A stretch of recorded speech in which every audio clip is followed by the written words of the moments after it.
All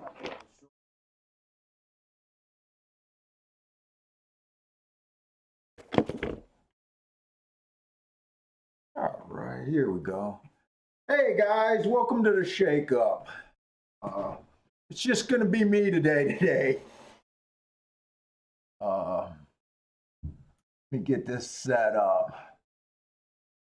Bill ran into trouble. As a teenage kid took his truck today, got into an accident. So Bill was not able to come out again.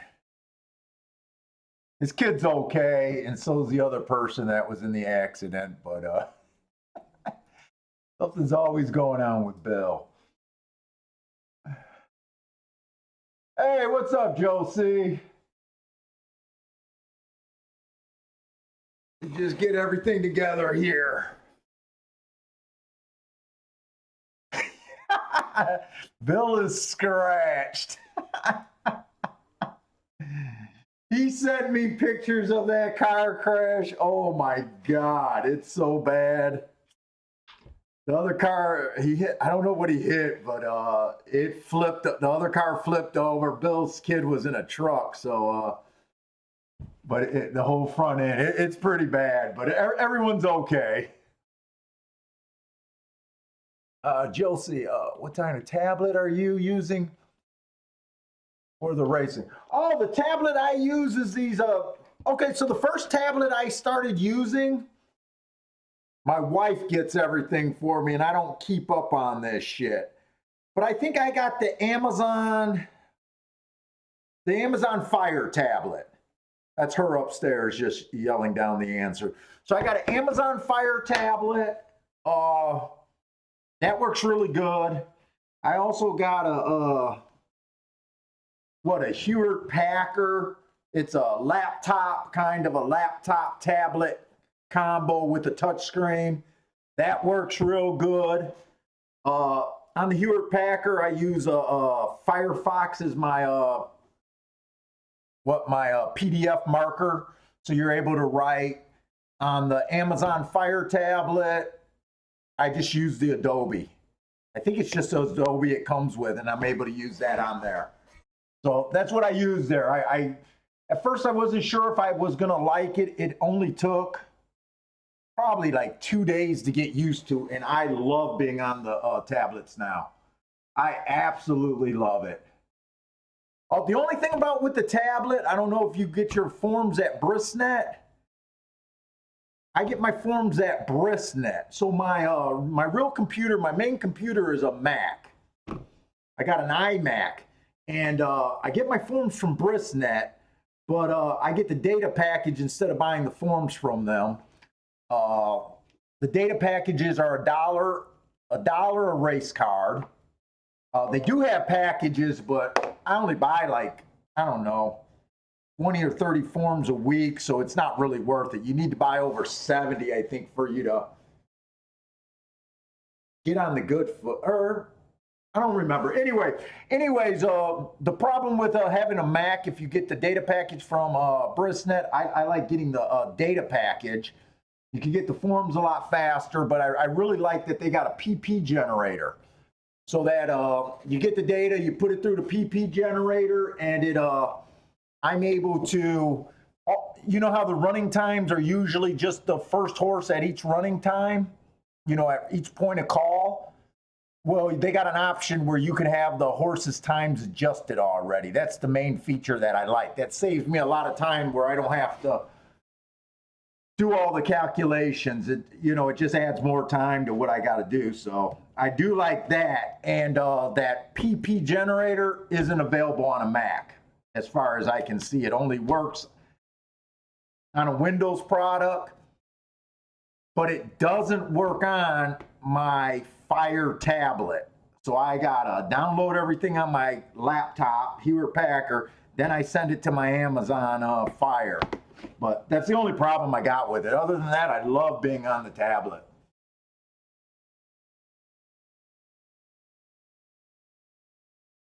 Oh, okay, you got the PP generator. Yep. Yeah, cool. Yeah, I really like it. Parsons turned me on to that this year, and I really like it.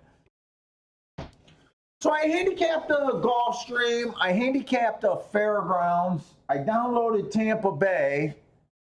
I didn't get all my handicapping done. Like I said, it takes me a long time when Bill was asking me to go out. And this morning I woke up early enough, but I decided not to jump on and to keep handicapping. I wanted to do more live shit. I know you guys won't be able to see the numbers, but like I keep saying, I'm trying to get everything ready for the tournament. So I want to keep adding pressure to me. That's my focus on right now. So I might even flip to Tampa, and I might flip to Oaklawn Park. I noticed that I got the Oaklawn Park form program today too. I got my data for Oaklawn Park, so I got a bunch of shit half handicapped. I want to see if it's going to affect the show that much. So usually when I handicap, you guys know me and Parsons play together all the time on Skype. For my day-to-day handicapping, I don't do any work before the race. The only reason I got to mark these programs down is just because I like the way it looks, you know, for the show, so guys can see my marks and kind of see what I'm talking about. But usually when I handicap on my own, I'm putting this shit down, looking up shit, scurrying around and doing everything pretty quick. But I want to see if I can do less prep time, make it easier for me. And actually, you know what? I was watching the show and I realized we had the winners in the last two races. And they were both 5-1, but I was reviewing the bet and I thought that so the thing was, I liked too many horses in the first leg. I knew I was going to bet the 4 and the 3, right? The 4 ended up winning at 5-1. And I ended up using the 2 and the 5. There was no doubt I was going to use the 5, but I was actually between the 2 and the 1. And I said to myself, well, I got so many horses in I think it was the 10th race. Well, second to last race. I got so many horses in that race, I only want to use 2. And I thought that the 1 would be a much longer price, so I threw the 2 in there, right? But I didn't have it hammered because I used so many in the first leg, and I didn't even need I just wasn't happy with that bet. So anyways, what happens, we got a live, our 4-horse won at 5-1. The next leg we're coming in, I had every attention on betting the 1 horse. I thought he was going to be like 10-1. We bet him at 8-1. He ends up winning easily at 5-1. But that actually ended up being a push bet. The win bet basically broke me even for what I put in that double. And I mean, I thought it was a win there. I mean, I ran off. I put a win bet on the 1. But with him dropping in odds, it wasn't as good of a bet as I should have made it. It more ended up like I played the double for free. I played my win bet for free. It was like a break-even bet. I should have been able to take better advantage of that situation. But I still thought the handicapping was pretty good yesterday. What we got here? Let's see where we're at. But we're that close to Gulfstream. Oh, and then Orleans dropped the races that you're able to bet for the tournament. Well, they didn't. It's not the races. It's which tracks are going to be in the.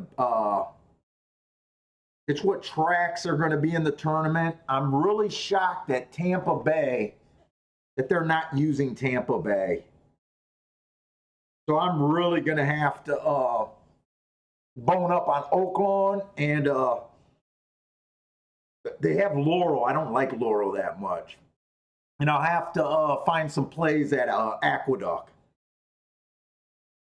What am I looking for right here?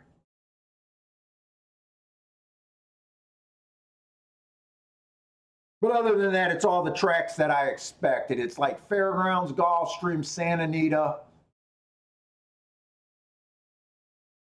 Oaklawn, Laurel, Aqueduct. I think there's another track. I can't think right now. But I was really shocked that there was no Tampa Bay. And Tampa Bay, I caught on to a bias for the turf. the turf routes, I've been liking the stalking closing days or stalking closing horses, and that's been working real good. So if you guys are looking at Tampa, but like I said, I'm going to try to jump around more to some more tracks today. Hopefully they won't be on top of each other, but like I said, you know, I'm putting all my effort into, you know, for the tournament. So, you know, the show's a little different, not as much doubles and that kind of stuff. Well, yesterday we kind of had a few, but I probably won't be looking for doubles because I'll be kind of jumping around.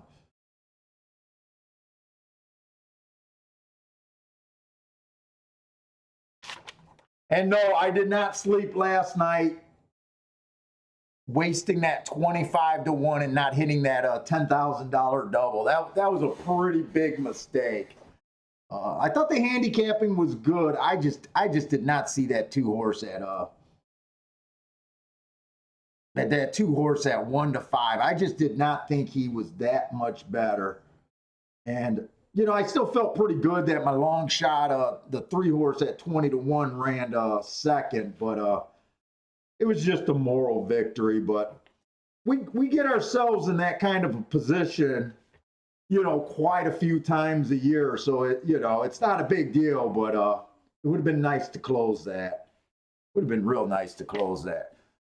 Especially I think we're 2 weeks out from Vegas, though. I kept saying I think I'm 3 weeks out from leaving for Vegas. I think it's 2 weeks out, the 23rd. Hey, what's up, Greg? Marco Lou, what's up? All right, so this first race at Gulfstream, I still think the track was inside. The last race, we liked that one horse yesterday at 5 to 1. He ran away, wired the field easily. We liked that 2 horse, or we had that 2 horse at 25 to 1. That 7 horse that beat us on the wide move yesterday, I'm just going to say that he might be a really good horse with a lot of potential. I think his name was Up in Smoke. I was actually really impressed with that. I mean, you know, even when I say that the inside is winning, it's still 40-some% of the time. So there's always a race or something. I don't worry about an outside horse beating me at 4 to 5. You know, we didn't get hurt that bad in that race. And, you know, one race doesn't change my mind that much. Hey, what's up, Michael? So anyways, I'm still looking inside. It's going to be harder for me because some of you guys might not know I don't see real well. So I got to look at my tablet down here, but I'm still trying to scroll the screen for you guys who are trying to watch the marks.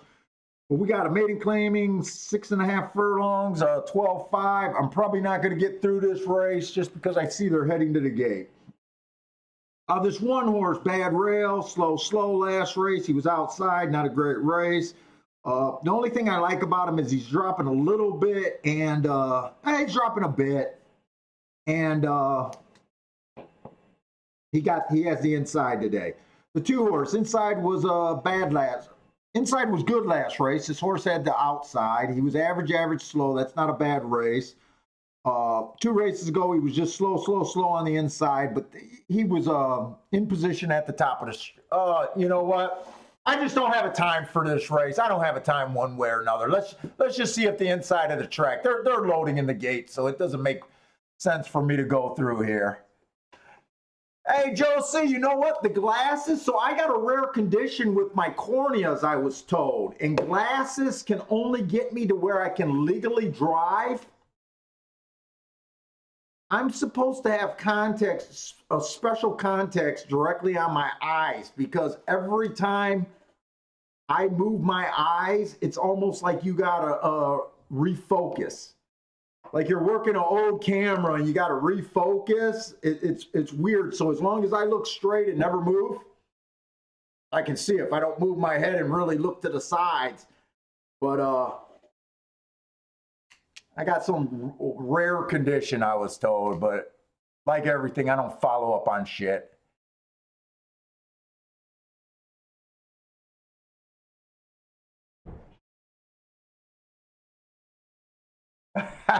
Yeah, Bill's not going to be in the chat today. I don't think he has time.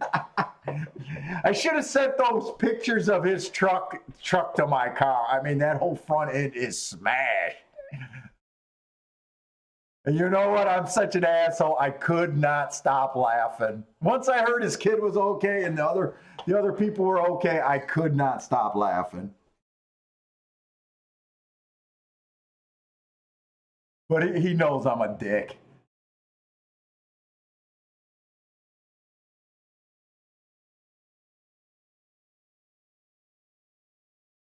Right now, it doesn't look like anything's too special. It looks like all it's going to be is 2.8 or 8.2. There's the two going right now. It doesn't. This doesn't look any special. He's 8-5. He was on the rail.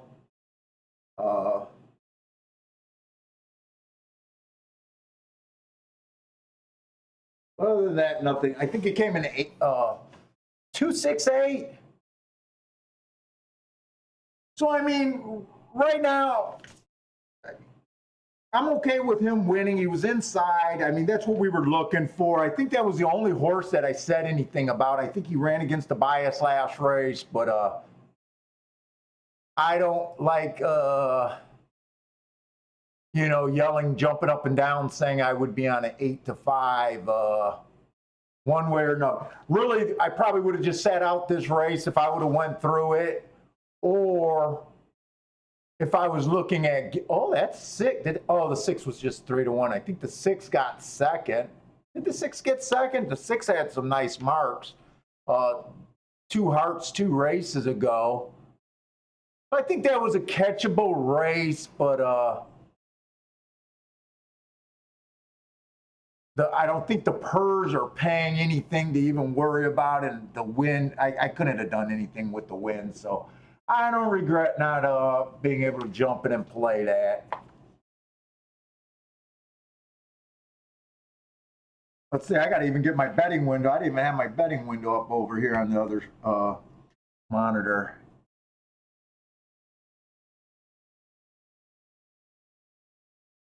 Hey, what's up, Simon? I'm doing good. Hope you guys are doing good. Hey, why is people texting me? Am I doing a show today? Yeah, I'm live today. Are you guys getting the I didn't schedule this show till late, but are you guys getting a notification? Or are you guys just happening to just check because I do a show a lot on Fridays? I put out a notification. I just should be working.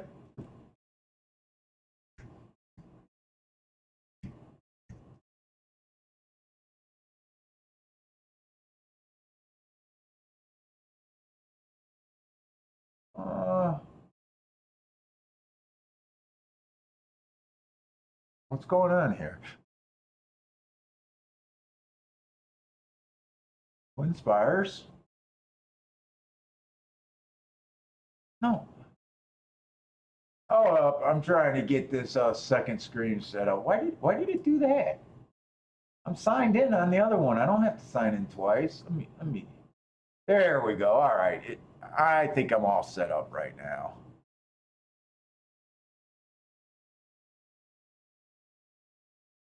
Hey, what's up, Mazuman? Okay, so you guys are getting notifications. Okay, cool.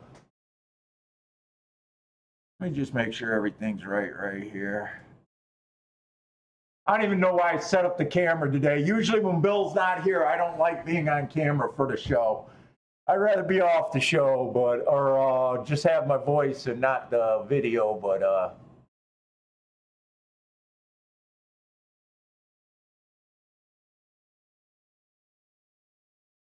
that exacta pay anything? I don't think that exacta could pay anything. Hey, Ball, just joined. I don't have the notifications turned on, but how to check on Thursday or Friday when I can. Good luck today. Hey, thanks. Thanks to you too. Good luck to you too, Dan.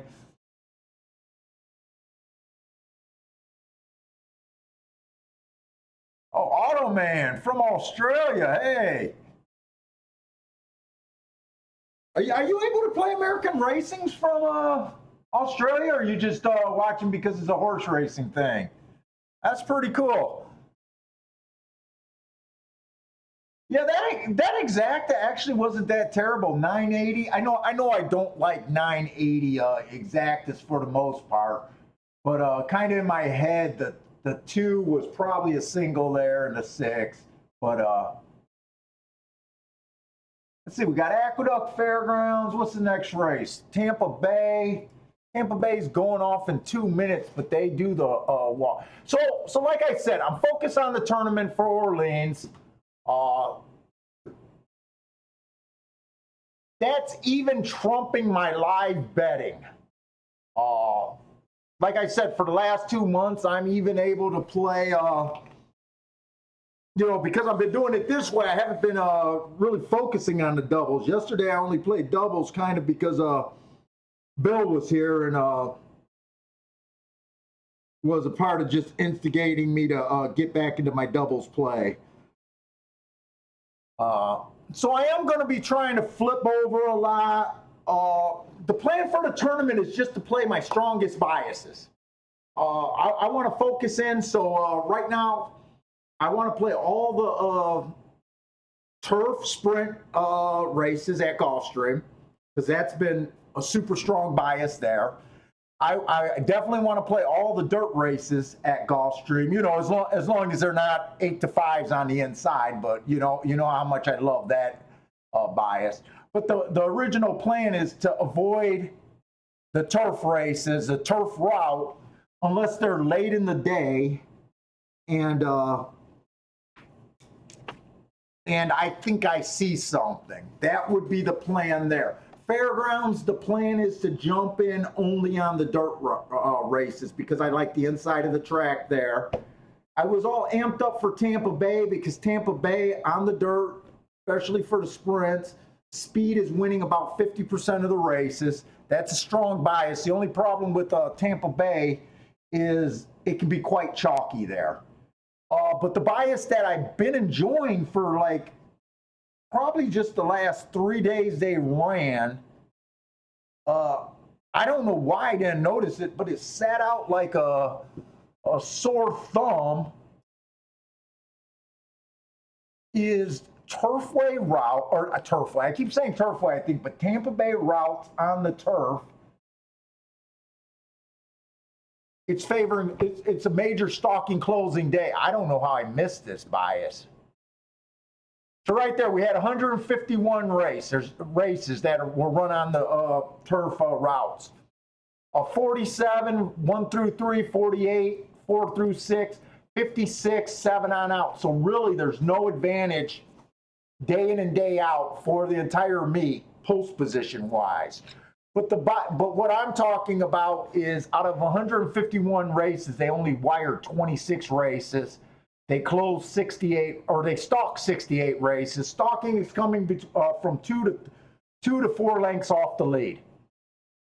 Or I'm sorry, 1 to 4 lengths off the lead is a stalker. So coming off the pace and coming from 5 lengths out or farther 57 times. So I've been having some success in the last 3 times that I played it. I don't know why I didn't notice that earlier, but I've been looking at stalker closers there and hitting a couple nice little races there. Let me see. I'm trying to grab all my forms and stuff. I'm trying to look up Tampa Bay right now. No, I'm not going to be able to go over it right now. I don't even have Tampa Bay handicapped. So today I'll also be watching more races. I don't think you can watch races enough.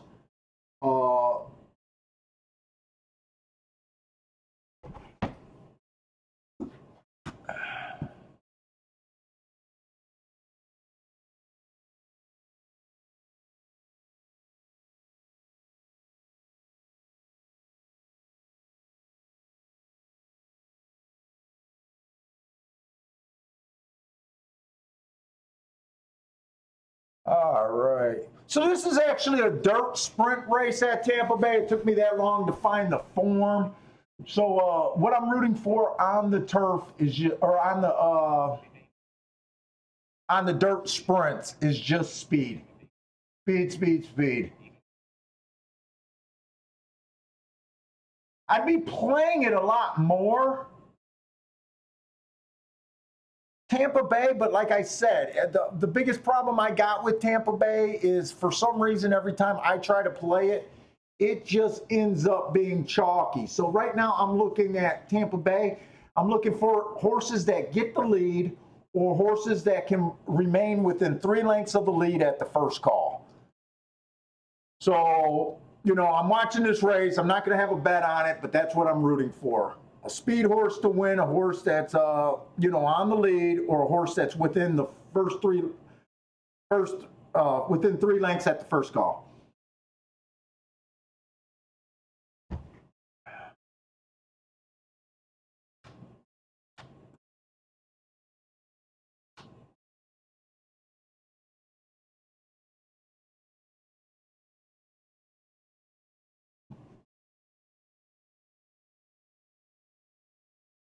And Bentley, I think I heard that there was a horse running today called Bentley Dreams or something. Did you know that? My little puppy's name is Bentley. But I never look at horses' names, so.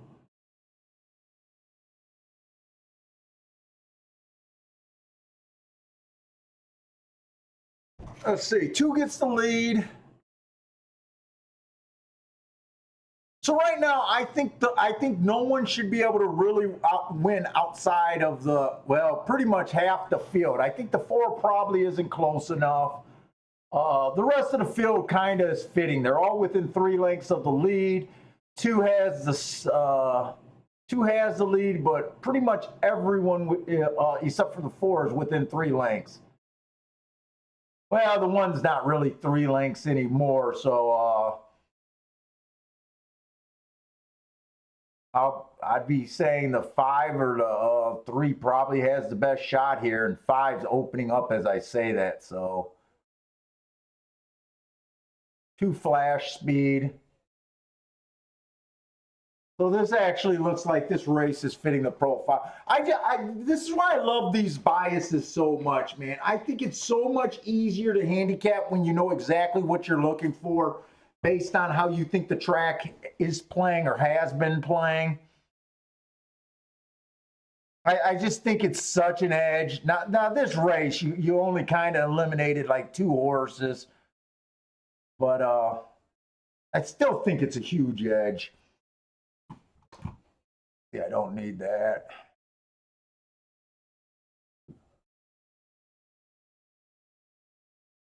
I think we just go over to Gulfstream because I'm not interested in Fairgrounds' first race because I'm pretty sure that was on the. Pretty sure that first race at Fairgrounds is on the turf today, so I don't want to look at any turf races at Fairgrounds. I don't see any real edge there. Let's see. Yeah, Fairgrounds first race is on the turf. I just want to make sure.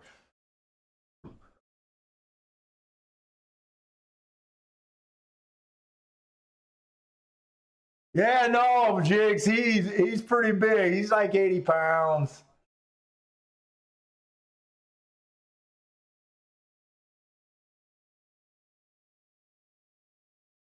I don't get why I always got to sign in and out of Twin Spires after.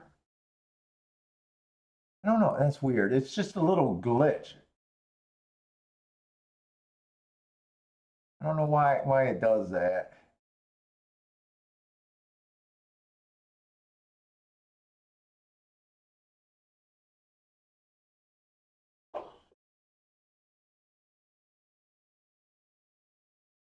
All right, we got the second race. We got a 5 furlong race on the turf, maiden special weight. It's off.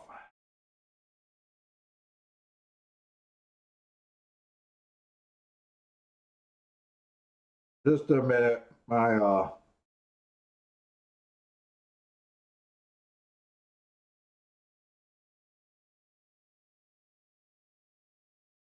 the fuck? My form just froze up on me.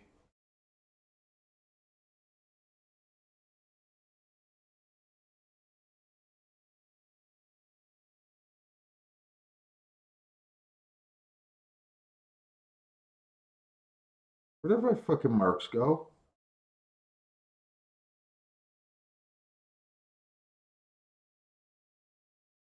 All right, so fairgrounds, Gulfstream, the turf, sprints on the turf. It's speed, speed, speed. It's been like that, like I said, about 3 years now. You want to be on the lead or within 3 lengths of the lead at the first call. Speed is the most important thing. Often it seems like no matter how fast they go, they still don't come from that far out. They might stalk. They might come from 3 lengths off, but they don't come out from much far. They don't come. Remember, I'm only talking about the win spots when I talk about these biases. You know, they can close for second, you know, if you're playing exactas and tries, but I think it's already only been like 6 or 7 times they came from 5 lengths out or farther. So this one horse has speed. I didn't look him up because that February 3rd race was February of last year, so that's a year layoff, and then March 10th. That's going back pretty far. Even if those races showed bad or good, it's so hard to judge where he's at now. Usually I just ignore a horse like this. The 2 horse came out fast last call. He earned a second. Average, don't have the 3rd call. That's an okay race. That was on the dirt. 2 races ago, he did try to turf sprint. He went too fast too early. That 21-2 was fast that day. Way too fast that day. 44 was the fastest winner of the day. He matched strides with the fastest winner and just missed. So that's obviously a good race. He got that was his best speed figure. I don't like speed figure, but you know, sometimes you just notice them. That looks like that was his 1st or 2nd run on the turf. Yeah, that's his 2nd try on the turf. And he seems to like the turf. He has the right running style. 7-1, I might be a little interested in him. I might be a... Mizzouman, do I use speed and pace interchangeably? Probably because I'm an idiot. When I say a horse has speed, I don't even know the example that I just used. But a lot of times when I say a speed horse, I mean he's a front runner. You know, when I judge speed, I look at the first call of a race. I don't look at fast speed figures or fast finish times. That's just the end of the race. When I say a horse has speed, I mean that the first call, this horse is going for the lead. I guess that's how I use speed the most. Pace is, I kind of just use pace. I think I use pace. I'm just going to general because I don't know. I probably said something that made you ask that question. When I say a fast pace, it's just I looked up that race in my time, or you know, for the day. Usually I say it, I think, when we're going over these. And when I say a horse chased a fast pace, it just means that I actually looked it up. I actually looked at the numbers, and I actually believe that you know, it was a fast pace that day. What is the bias for race 2? You want to be on the front end on the turf sprints at Gulfstream. You want to be on the lead or within 3 lengths of the lead. So closers, bet against closers, no matter how much you like them for the most part. The only time I'll tell you to take a closer on this turf sprint is if he's long. If he's long and you like him, you gotta take him. If that's what you like. Because I don't believe that you should ever get off of a long shot. If you like a horse that's 7-1 and you have reasons and the reason's been successful in the past, I usually say just go up and bet. Bet before you even tell your friends so they don't talk you off. But if you're going to play a chalk or a low price closer for the win position, I would avoid doing that on the turf. It's been literally that hard to come off. I think I showed you guys yesterday how hard it is. I think I did, but I know. So far out of 85 sprint races, they came from 5 lengths off or farther 7 times. 7 times. So this is a column of my closers. 0, 0, 0, 1. 0, 0, 0. Each 0 is a day. 0. There was a 2-day span that 2 1, and then we're going back to 0, 0, 0. You know what I'm saying? It's for day in and day out, I would avoid. And I'll tell you another thing. I've never seen so far this meet where it happened more than once on the same car. Now, granted, they don't run a lot of turf sprint races, but you know, here they ran 2. Here they ran 3. 2 of them wired, 1 of them closed. So if you just, even that day, you know, okay, 1 did close, but you know, I'm not guiding you wrong because twice as many went wire to wire. You know, I just think it's a safer play, especially if he's low price.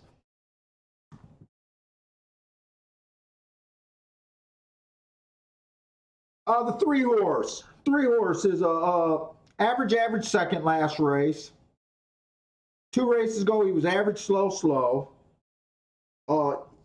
He's a route horse, and I hate the route to sprint move.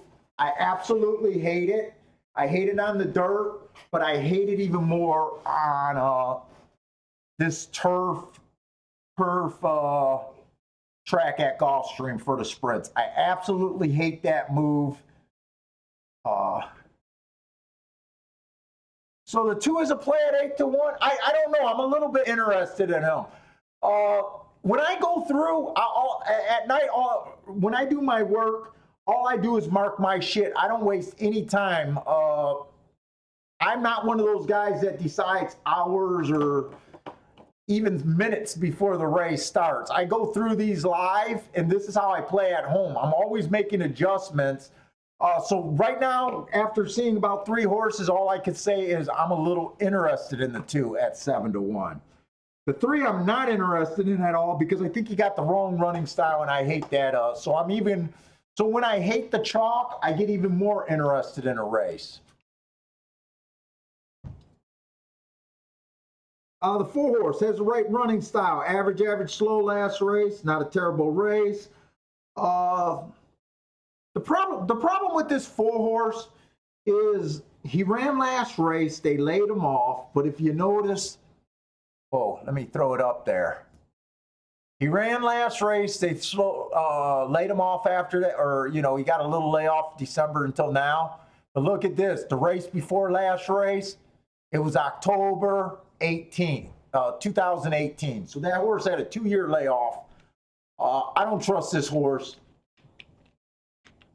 I don't trust this horse. I can't get behind him. But he does have the right running style. The 5 horse, decent running style.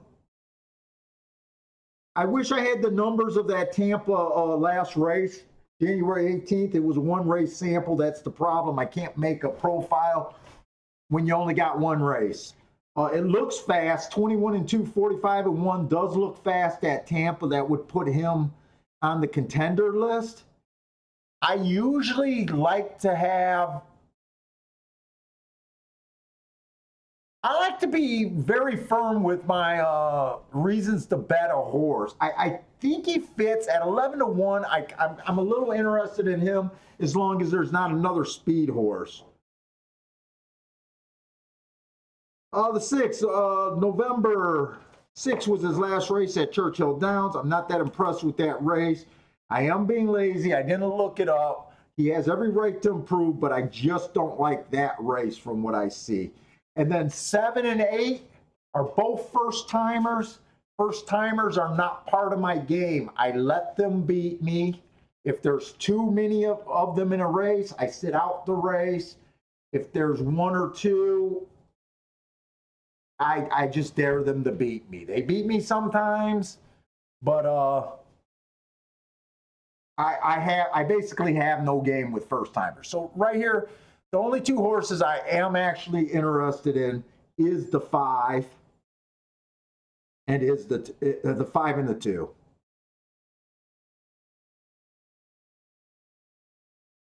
And I'm going to take this time. I'm actually going to look up this. So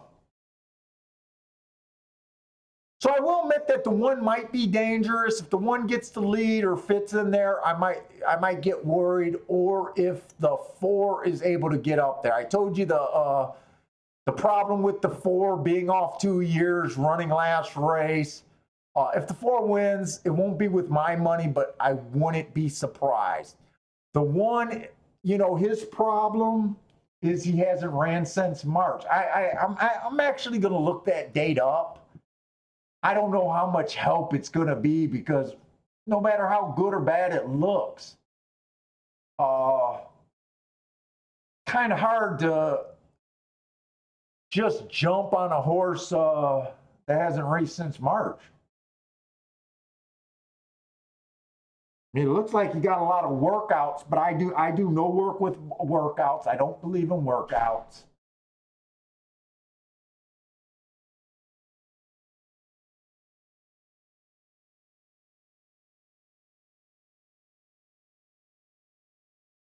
Okay, so I'm gonna just put it up there right now. This 1 horse, that March 10th race, he did earn my best marks in that race. So I'll put it out there. He is 5-1. I guess if you think 5-1 is a good deal for a 2-heart horse, maybe. So this horse had showed some talent.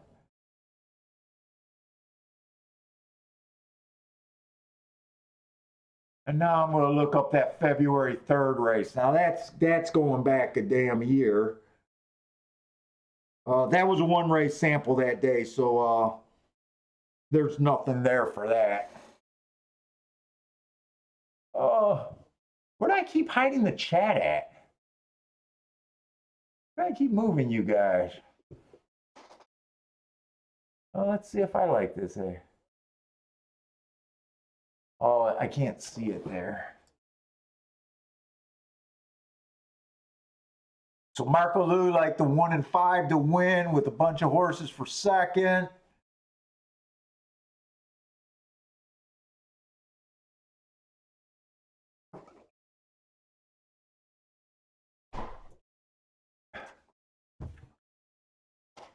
Wow, the 3 is 1-2.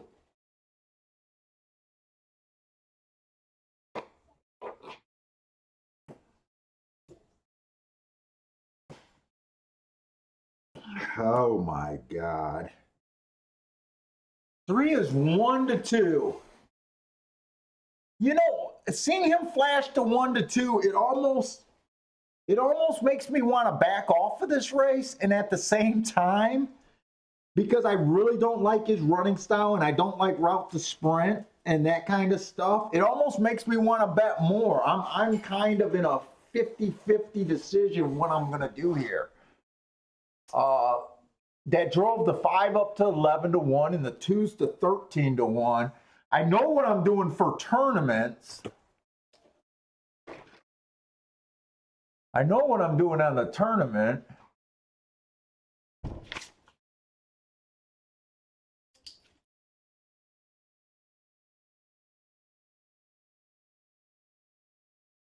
I'm using the 2 and the 5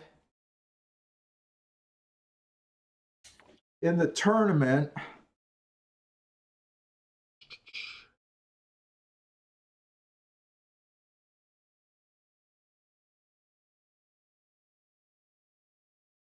This is a really good betting race.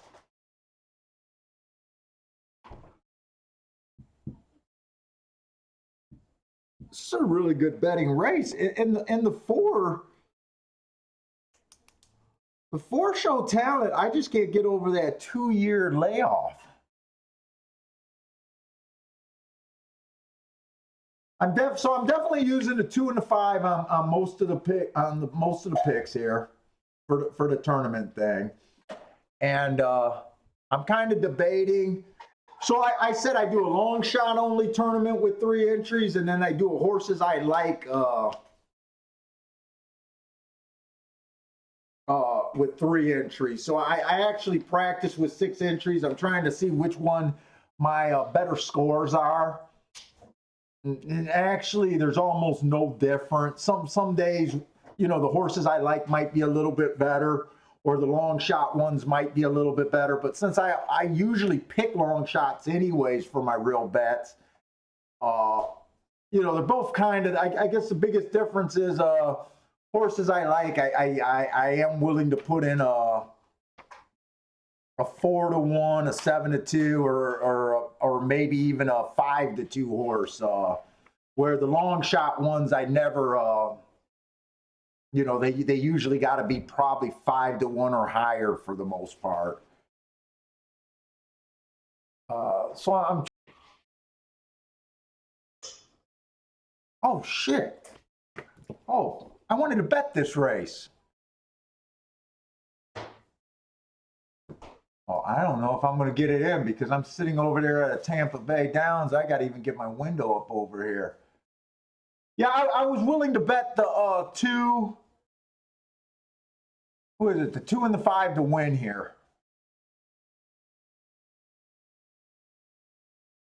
Okay. I got it in. I guess this horse decided to hold it up for me. I just did a smallish win bet in this situation. It's early in the day. I got a lot of dangers. I don't know how much I really want to deal with this 1-2. And I still think the 1 has a shot to win, and the 4 is another question mark. I think the 1 has a better shot than the 4.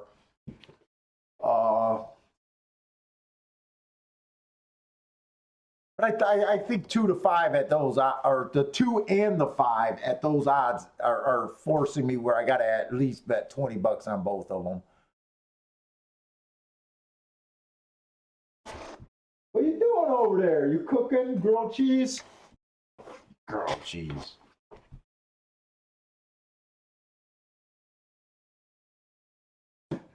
Yeah, Bill got to do something for me. He doesn't help me do my charts. He'll be my clocker.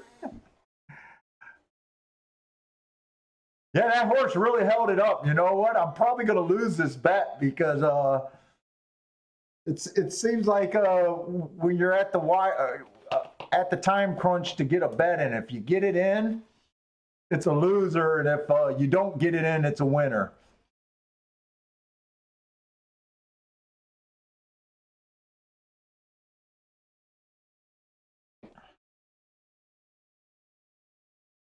Well, how many days for Vegas, Key? Oh, I thought you were in. I thought 2 weeks and 2 days. I thought you were in. Holy shit! I'm drawing a blank on her name. Robin is had the countdown going. How the fuck she got a countdown from Vegas? I haven't even noticed who's acting up. Marco's calling that they're going to scratch the 5 horse here. I'll be okay. Like I said, I had to cut the bet down here. I'm not sure how much I like this race.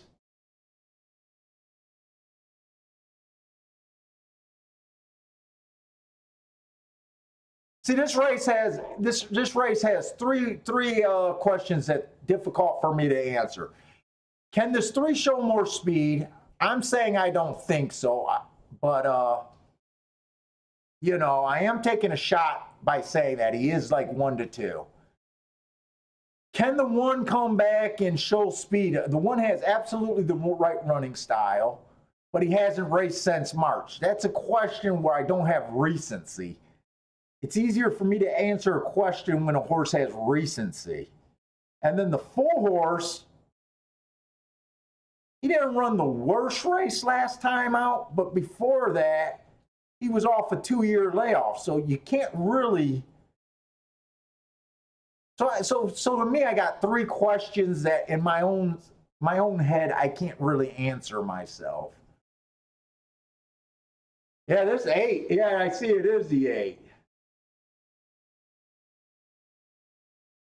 And actually, I'm saying there's 3 difficult questions. There's actually 5 because I think the 2 outside horses are both first-time starters. So this is actually a dangerous race.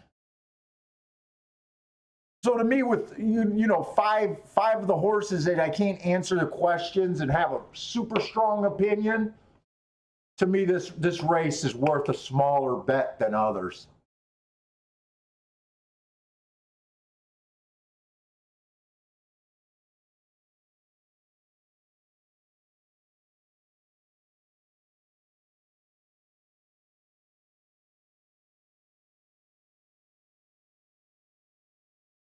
Hey, what's up, Jigs?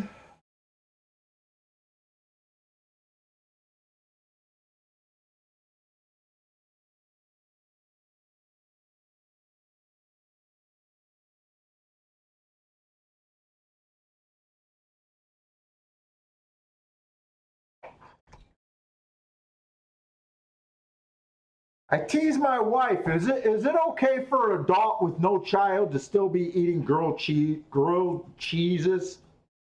To me, that just sounds wrong. We just seen one race at Gulfstream so far, and it was a fairly easy 8-5 winner.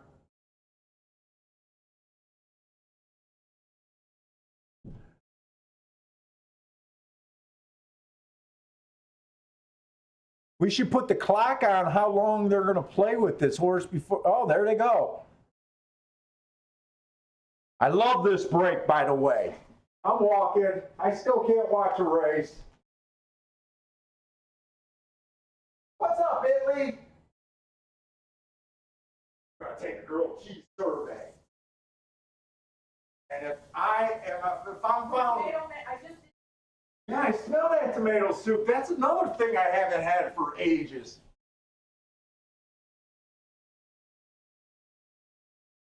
Shit. I mean, 3's the only horse that I got to worry about. Come on with this 2. Have something for me.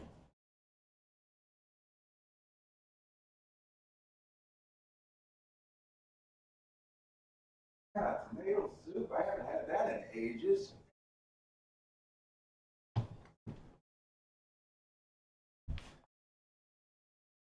Uh,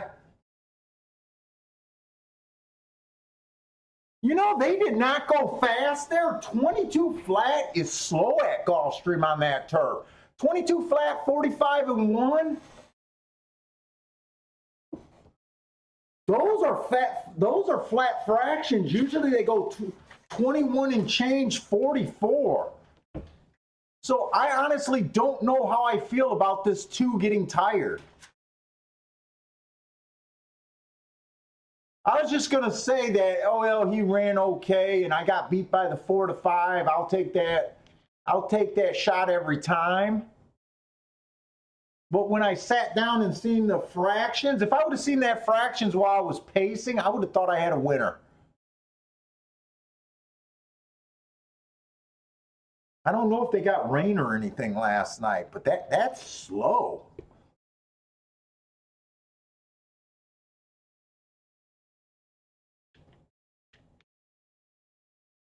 Oh, the 3 bumped the 2 off strides? I did not see that.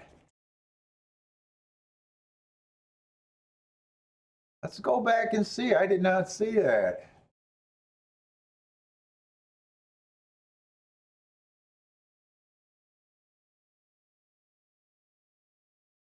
It ain't gonna help my win bet, but let's see what happened here. You got to see the head on to know who's at fault there. You got to see the head on to see that.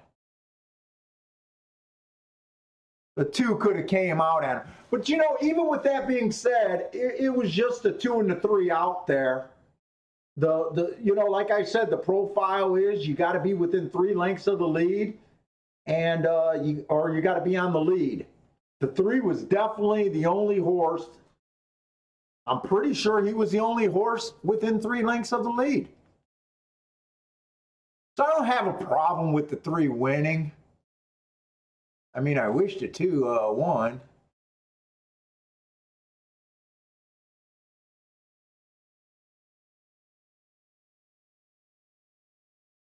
Yeah, 3's in second the entire race. He's the only horse that's they already made this official. They're not even going to look at it. Yeah, I bet if you've seen the front view, that looked like the 3 might have bumped, but I can also see here it is again. I could see the 2 rearing out as the 3 was making his move too. So they made that official. That went up fast. So my guess it probably was the 2's fault on the head on.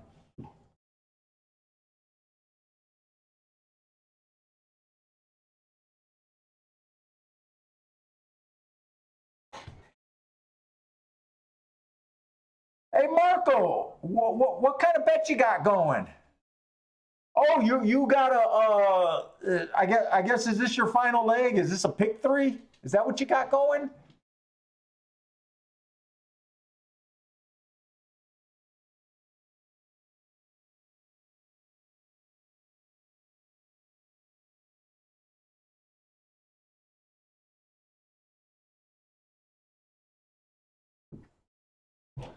So we don't get any points.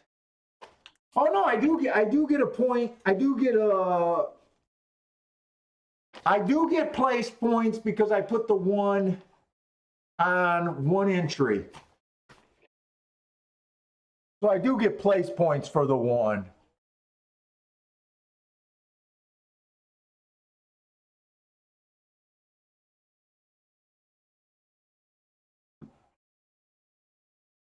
Let's see, Tampa Bay's ready to get in the gate. It looks like it's going to be a route sprint race there. I think I want to go to Fairgrounds' second race.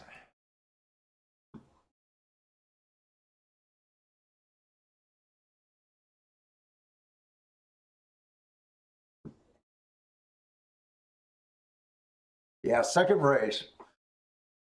So Fairgrounds, I need Fairgrounds. I need Fairgrounds to be hot at Fairgrounds. Fairgrounds is we hit 1 race at Fairgrounds yesterday. I'm not even sure if we played more than 1 race at Fairgrounds yesterday.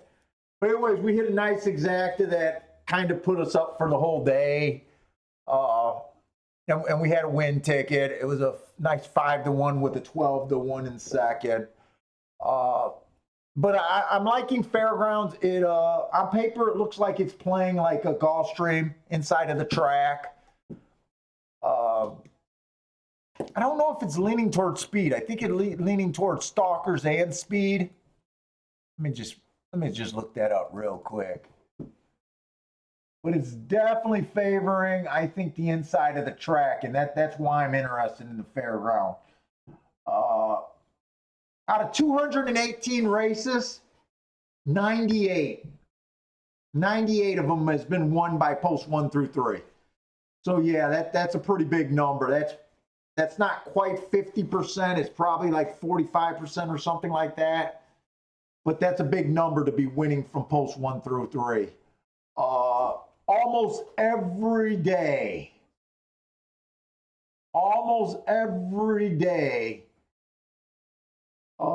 depending on how many dirt sprints there are, they have at least 1 winner coming from the inside.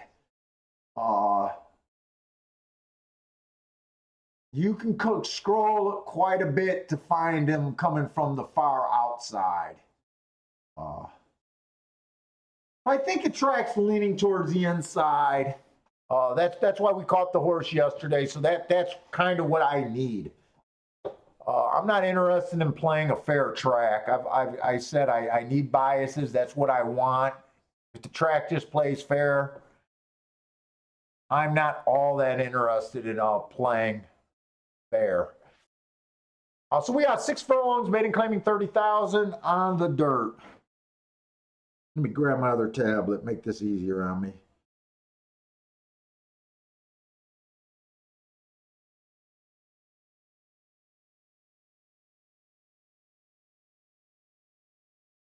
Where the fuck is it? All right, so this 1 horse was slow last race. Dropping in class from, not really dropping in class. He's dropping in class from last race, but the race before that, he was at a lower class. The race before that, he was at this class. The race before that, he was at a lower class. 2 races before that, he was at a higher class. This horse has been all over the fucking place. Hasn't showed any real talent. Slow last race. Slow 2 races ago. Finally, when he got the turf route, he managed to be fast for the first call. Then he was just average. 4 races ago, at a sprint distance on the dirt, he was average. Matt Strides with the slowest winner of the day, then average. Horse had 12 races. The best thing about him is he got the inside today. Oh, wait. Yeah, he has the inside today. I was thinking he was the 1 horse. He is the 1 horse I'm talking about. He will be in the 3 hole. There was a 1 and a 1A this race. Oh, the 2 horse. This looks like Louisiana breds to me. Let me look at something. Are these Louisiana breds? Because I got a feeling we're going to have a bunch of slow horses in this race. The 2 horse, slow. Matt Strides with the slowest winner last race, dropping in class. His class drop is legit because he's ran in nothing but maiden special weights. I guess the speed figure looks okay if you like speed figures. I don't. Gonna have to find something here to grab on. He might have a little front speed. I see first race out 5.5 furlongs on the turf. He flashed some speed. He matched Strides with the slowest winner of the day. Then he was just slow. Said he got off a bit slow. So, I mean, this horse might flash. 2 races ago, came out average at the first call. Slow. That was on the turf. That was a route. You know what? Fuck, at 9 to 5. 9 to 5, I don't ask questions like this for short horses. I just try to beat them. If I'm going to even play the race. I mean, I got a feeling this race might have a difficult time even finding something. The 3 horse, I didn't look up the Keeneland or the Laurel race. This horse looks like he got terrible form. All of these horses look like they got terrible form, to be honest with you. Terrible speed figures, dropping in class. 2 to 1.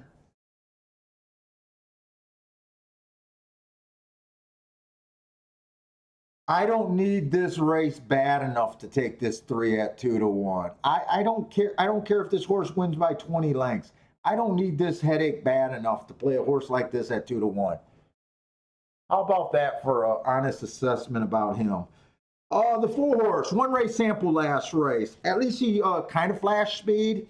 It was 5x1, 5x2. I mean, he was in range for a little bit. Dropping in class, but that's Delta Downs. Ugh, these are ugly races. Just ugly. Average, Matt Strides with the slowest winner. Slow, his 2 races back.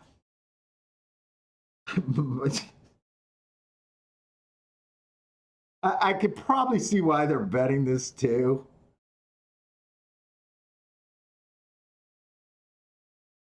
But I can't take that price. No way I can take that price. The 5 just looks bad in 3 starts. He hasn't even been close at the half of any race. I can't, in good conscience, even talk about him. The 6 was just slow last race. Okay, the 6, at least he has a right to improve. He ran 1 race. That's his positive. He ran 1 race. So he's the least confirmed loser of the lot. So he has a right to improve, but is that enough for me to get behind a 5 to 1? No. The 7, 1 race sample last race. It doesn't look like a bad race from just glancing at it with nothing to compare it to. I mean, at least he was going for the lead. 2 races back. Oh, okay. So I did his 2 races back, that average, second average. Oh, I'm sorry. I haven't been scrolling this. Sorry, I'm stammering. that 2 races back, this is absolutely wrong. This average, second average, I was able to look up December 22nd last night when I was doing this quickly, but I just realized that was 2018, so I didn't look up the right race. We don't have this second race. And he's another horse, kind of like the 4 last race at Gulfstream, coming off a 2-year layoff to run 1 race.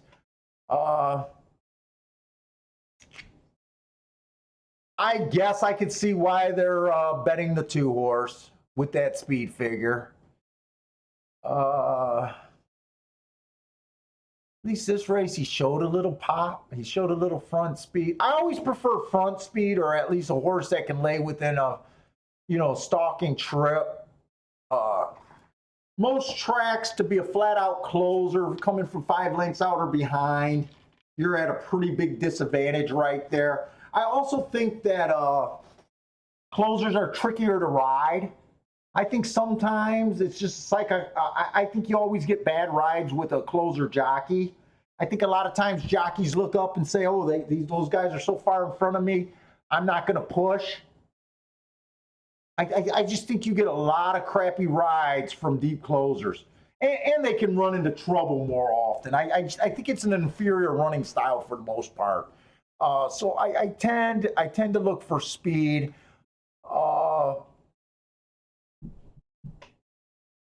I don't know if this too.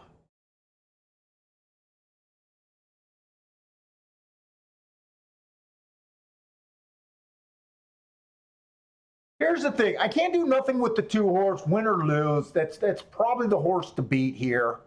I think you're taking a really big stretch that this 3 horse is going to improve. And if you get paid 5-2, it's not even worth the risk. I'm not going to take 5-2 hoping that this horse improves. The only horse that I'm even willing was the first horse, the 1 horse that I said looks like crap.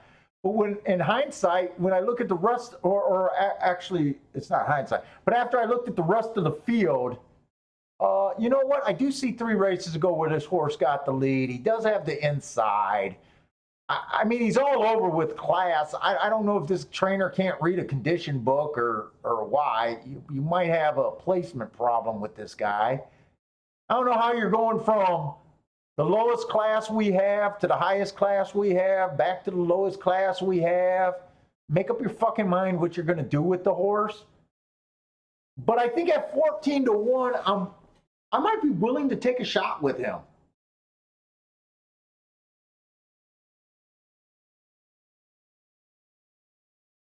At 14-1, I think it's a fair price to take a shot on a horse like that. I'd rather be able to bet a small bet like $20 and be able to make close to $300 and probably be wrong more times than not, like the bet on the 1, than take, who I think is a better horse, and you got to bet quite a bit more money. I mean, you pretty much got to bet $250 to make $300 on the 2, profit. So I'm definitely going to put this one in a little bit of tournament action. I don't think he's worth many plays, but I'm willing to take that shot.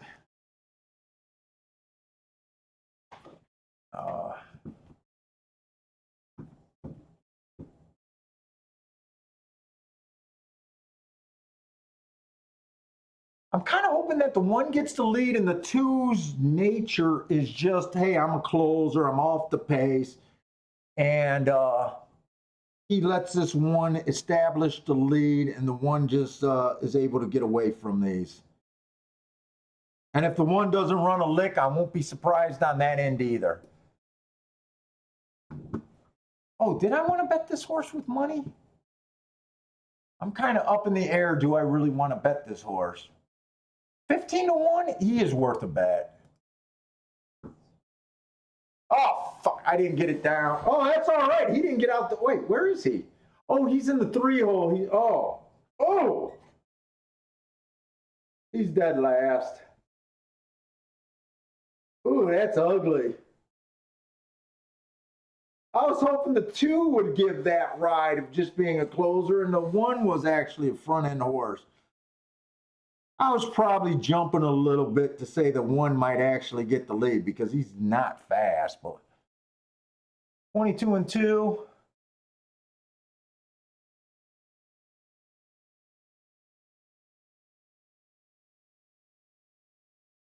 Is there a 7 that race? Is that the 7 or the 1 that's sitting there? Oh no, that's the 7. Wow.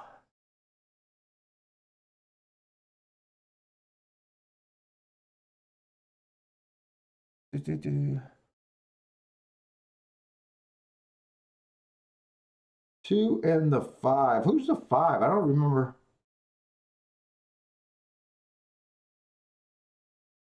Well, the inside of the track won. But really, where else could you have gone there, to be honest?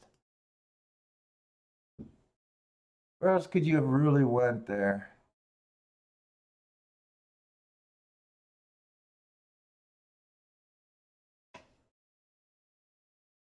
Yeah, he only paid even money. If you're talking about the 2 at Fairgrounds, well, depending on how much you had on it, I mean, I know some guys that can do something with even money. I can't. I just oh,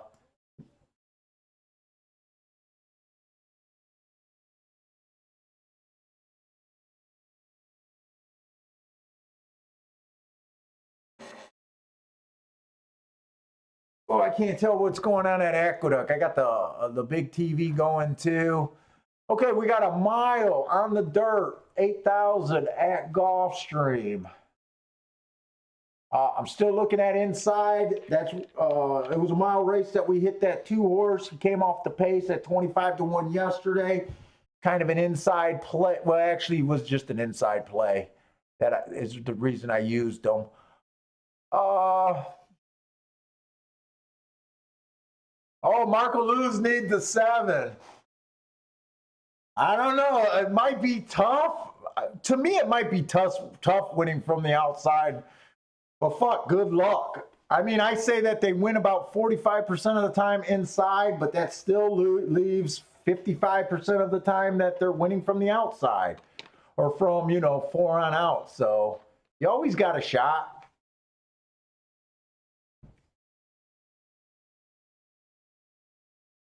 So the 1, I didn't get time to look up that race. Like I said, I just handicapped what I handicapped. I was trying to put more pressure on myself today. I'll see back if I can go back and look at anything on the 1. The 2 horse inside of the track was good. This horse was in the 4 hole. It said he was outrun inside, so it looks like he had the inside. He's dropping in class again.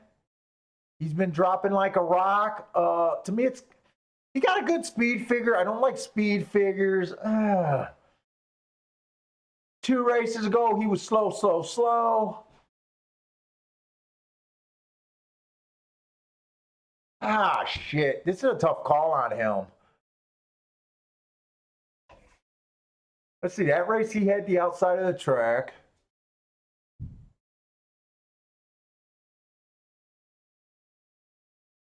I feel like I'm thinking too hard on a 2 to 1, so I don't really like his running style. You see this? For the most part, he comes off the backside. Usually I like horses that are able to stalk. Stalk or show speed.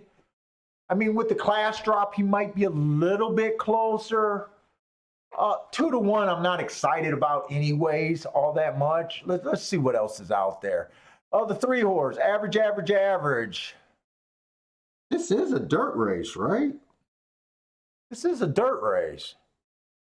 How are they loading this fucking race up with turf horses? Oh no, he just ran 2 races on it. Here's another horse with no real speed. Dropping. No real speed and dropping. 6 to 1. Where's the speed gonna come out? I can see why you're on the outside, I think. 4, slow last race. 2 races ago, average. Matt Strides with the slowest winner. Outside of the track was good with a question mark, so I'm not sure if there was really a bias. My first thought that the outside of the track was better than the inside that day.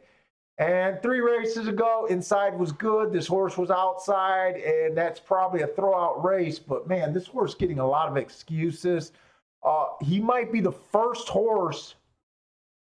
He probably, wow, he's 15-1, bet down to 5-2. But I know there's a lot of bad lines at Gulfstream.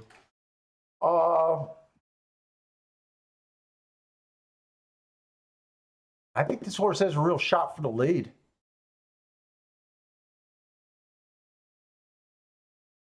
Five, I don't know. Wow, this is a weak field.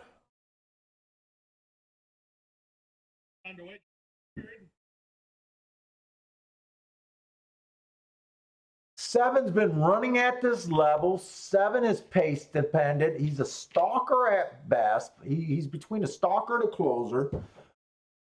7-2. He's on the outside. To me right now in my head, I'm thinking whoever's inside and whoever gets the lead is probably boss here.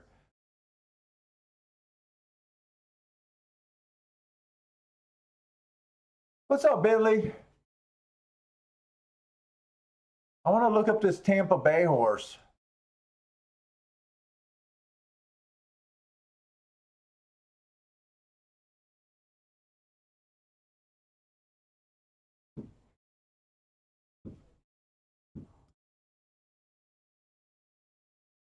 $212.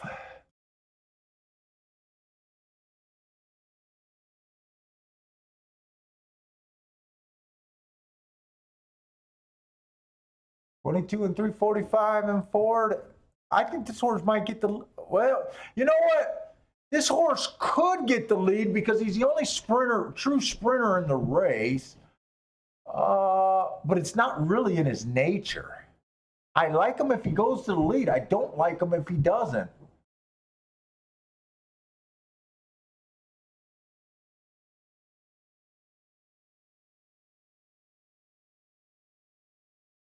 This horse been running good enough to make me think that at 7-1. This was a mile race.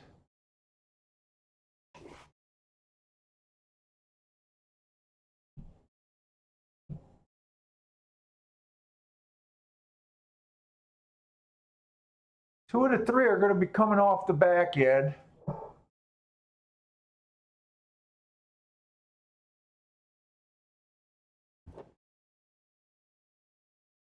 I'm going to use this one horse. I'm not inspired enough to bet this race with money.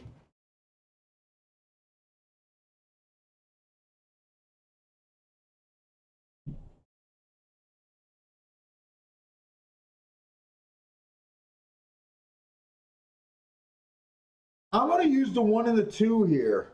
I can only use the 2 on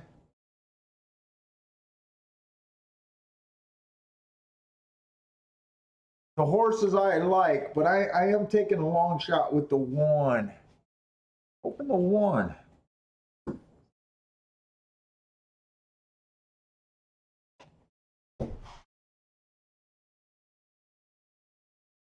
So because my plays are mostly daily doubles and some exactas, focusing on the tournament, I'm a lot less inspired to go for win bets.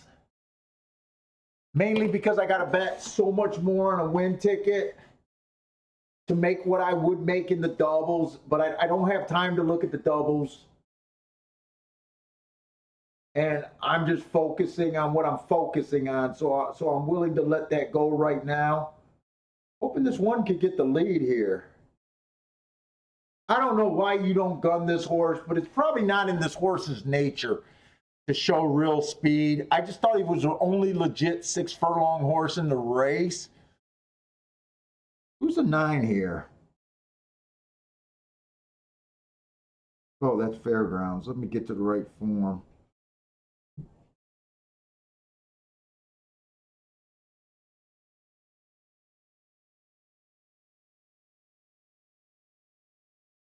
That's Gaussian.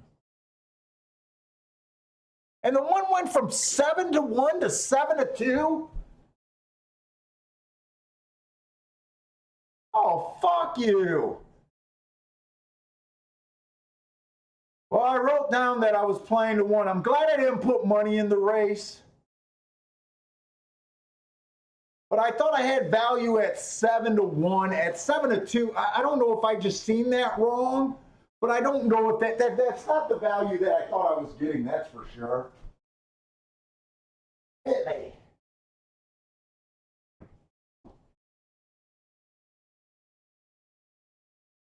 Oh, looks like you're 7. And 2 ran like a rat. Oh, the 4. That might have been a bumping. I thought the 7 had that.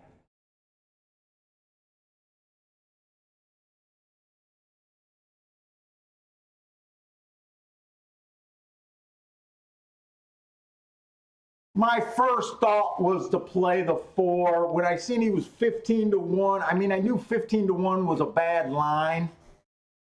And then I went towards the 7 looking for the value. But like I said, I don't like doing so when I bet, my doubles, I usually play my doubles for either 10 or 20 bucks. They add up. I don't mind putting $200-300 into doubles, because you got coverage. You might have 3x2, maybe even a single to 5 horses or 4 horses. I don't mind doing that. But I can't, for some reason it bothers me. It's not in my, mentally, I don't like doing those bets on a win bet. Especially with the prices we're being offered today. Now,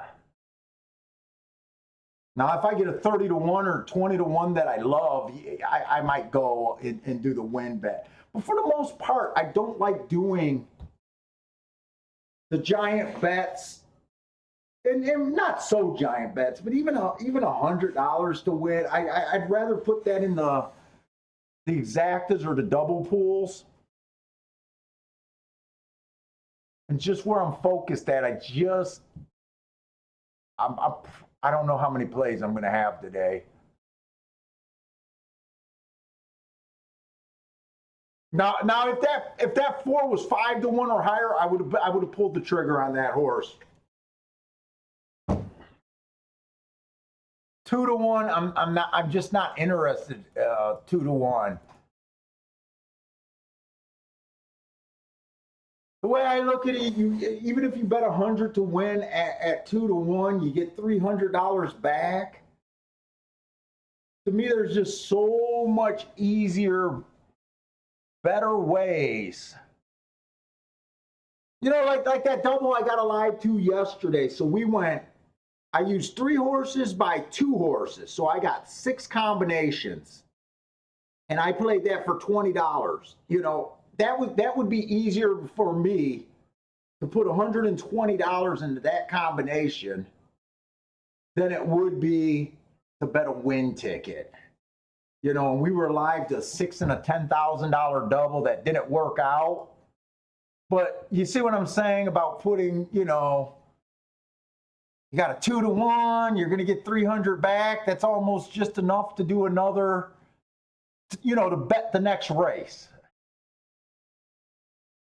I want paychecks when I hit kind of deal. I don't want just enough money to bet the next race. I thought they might have looked at that for you. Because I thought I seen a bump. I thought the 4 came out, or maybe the 7 came to the 4, but I thought I seen them, and I thought the 7 was going to pass. Oh, they just went to commercial, so I can't see it.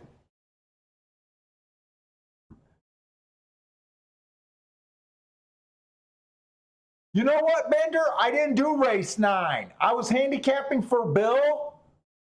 I was handicapping at Bill. Bill always wants to leave by 5 o'clock.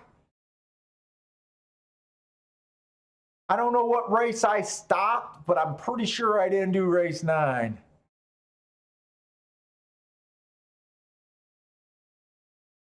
What are you talking about?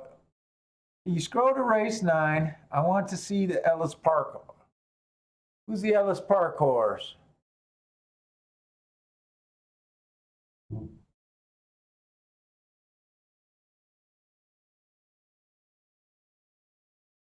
August 3rd. Oh. Well, I'll look him up for you. I won't do the whole race. I'll look him up for you. Because he actually looks kind of interesting. His running style fits there.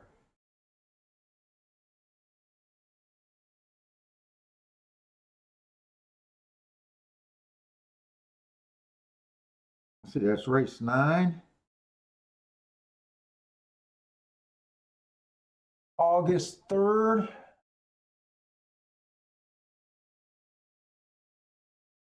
Where we at? Where we at? Where we at? Kentucky.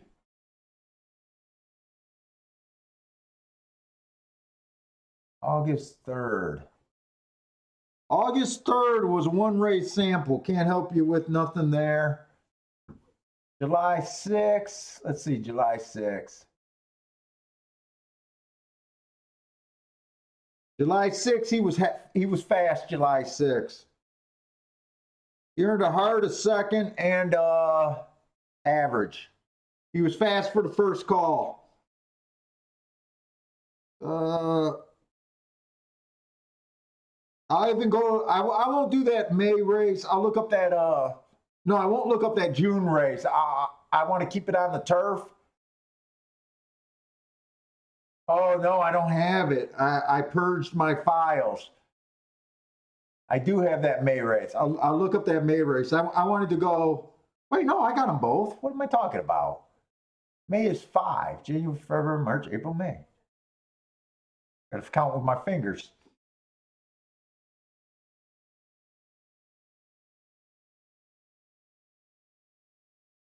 The May 19th or the May 16th race, he was just average kind of.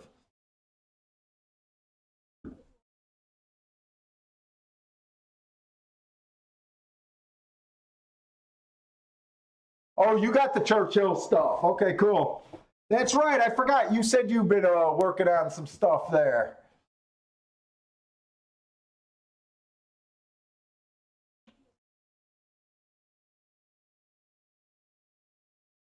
Just dribbled the shit out of myself.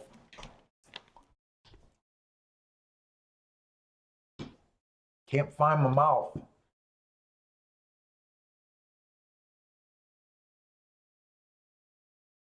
We got going on at Tampa Bay. They're in the gate over there. All right. I don't have time to look at this race right here. This let's see. I think the turf is favoring stalking closing at Tampa on the turf. I think is favoring stalker closers.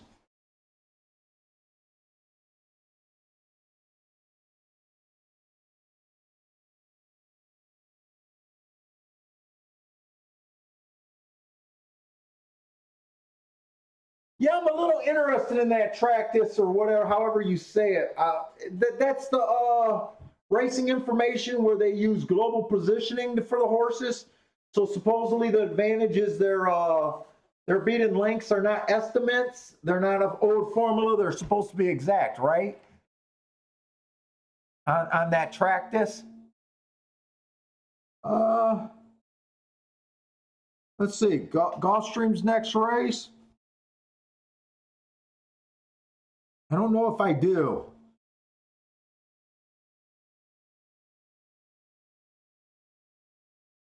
What would that be? The 4th race? Yeah, 4th race. Right? Or was this the 4th race?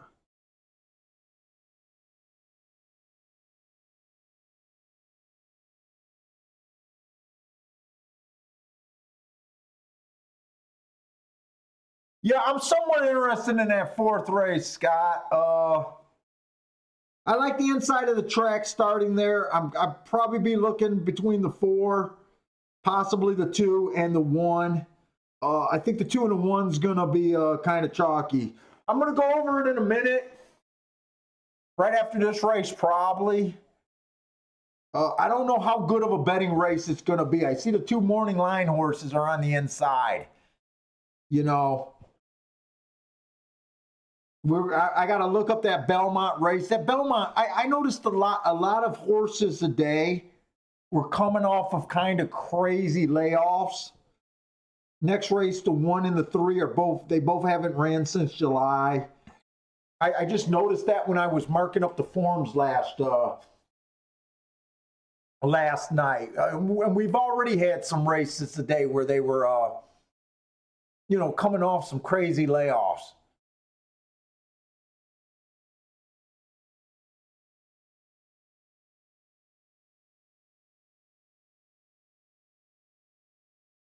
Well, right now it's already guaranteed that a stalker or closer gonna win because they already made a move on the speed.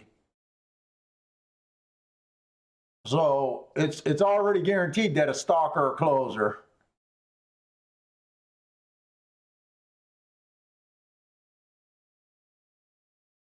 If the 9 and the 11 came from a little bit behind, the 1 came from even farther about.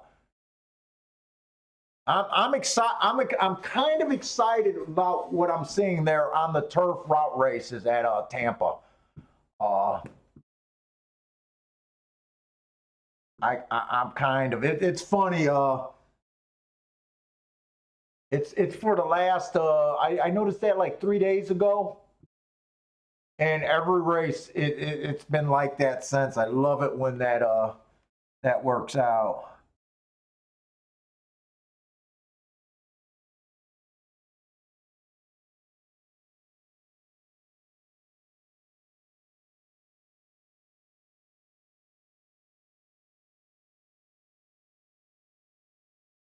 What's the next race that we might be interested in? Fairgrounds third race? I don't think I'm interested in that. I got a feeling it's a dirt race. I think I need to look at that race. Let me just I want to make sure Gulfstream and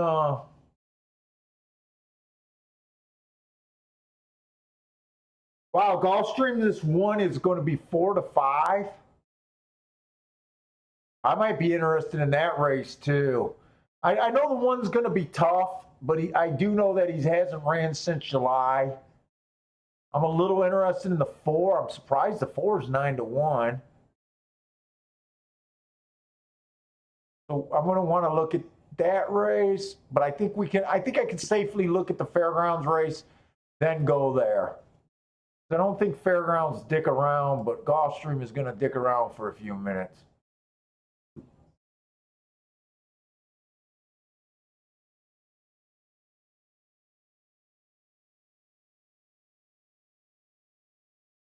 So first, the second race at Fairgrounds, the first race we looked at, the Big Chalk did win.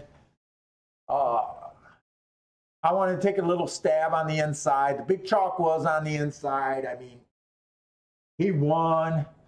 Nothing exciting there. I think he was even money. I'm still watching the inside of this track.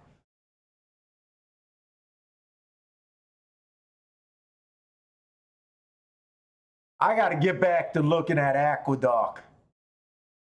I was playing a lot of Aqueduct. I backed off of Aqueduct, but now with Tampa Bay not being in the tournament, I'm going to have to start looking at Aqueduct again. I need more tracks. We got a mile 70 race, 5,000 non-winners of 3 lifetime. It's the level I like. This 1 horse, slowest winner last race, closed.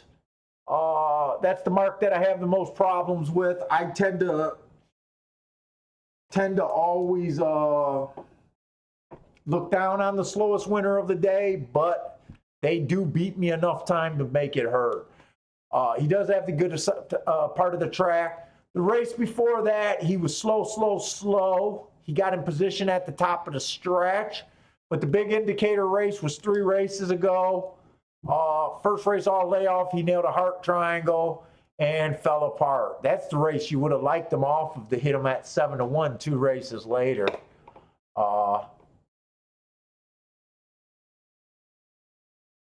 6 to 1, I'm a little interested. Let's see if he gets enough pace. The 2 horse looks like he's going to have speed. Coming from Delta Downs, he was fast at Delta Downs. He earned a heart and a triangle, or triangle and a heart. A triangle is match strides with the fastest winner that day. Hart went way too fast to even win a race. And the square is the slowest winner of the day. I only handicapped to the first 6 furlongs. I don't worry about the rest of the race for a mile. I like that race for the front end. 2 races ago, he earned a triangle second, fast. So he was fast 2 races in a row. The outside of the track was good that day. He was stuck in the 3-hole, and it was a stalking closing day. Probably can forgive him. So I'm a little interested in the 1 and the 2 right now. The 3 horse coming from Tampa, I'm going to have to look that up if I got enough time. This horse looks like he comes from behind. I don't play fairgrounds enough. I don't know if Tampa ships there really often. I don't know which is a step down and which is a step up, to be honest with you. The 4 horse, average last race. 2 races ago, slow. He's in the 3rd race of his cycle, maybe. You could probably forgive him for that slow race. He's 2 races back. He's a router, not a 6 furlong horse. That they probably had no intention to win that race anyways, other than, just hoping because he's a cheap claimer, but that probably wasn't the right spot for him. Looks okay. At 12-1, he's actually piquing my interest a little bit. 5 horse, average, slow. The exact same pattern as the 4 horse. This horse successfully ran at 6 furlongs.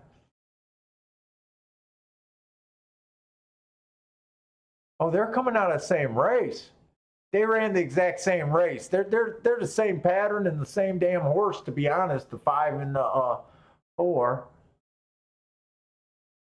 6 horse, I'm just not interested at 5-2 on the outside of the track. I think the inside's better. Inside's winning like 45% of the races.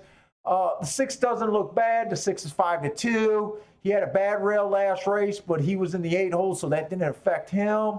I try to beat this horse. I don't know if I'm going to be able to form a real opinion. Same with the 8 and same with, there's kind of a few interesting horses here. The 8 and the 9, I just think they're too far out. I wish one of them was inside. I got to move fast. What is this 2 at?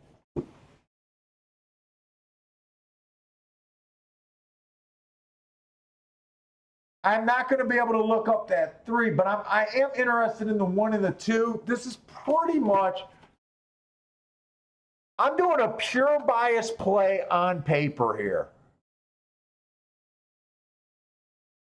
I can't look up the 3, so I can't be pissed if the 3 bet wins, but I would be,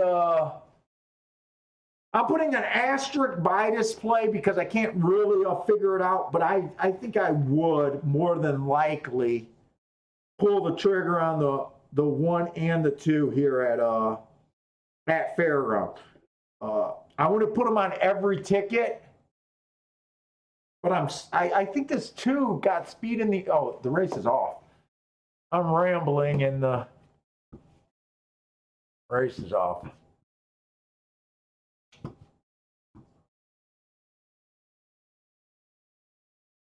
Two got the lead. That makes me a little bit happy here.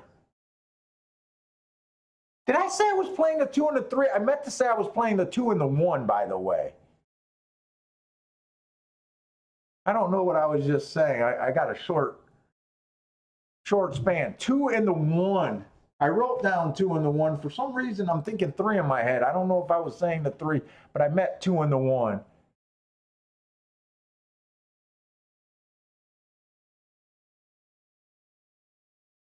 $24 and $3, $49 and $1. That doesn't seem like super fast fractions. Can this 2 keep going?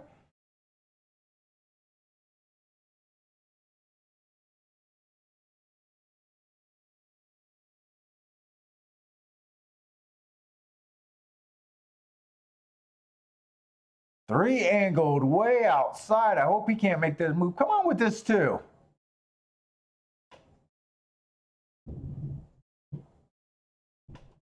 Come on with this 2. I hate this fairground stretch. It's the worst.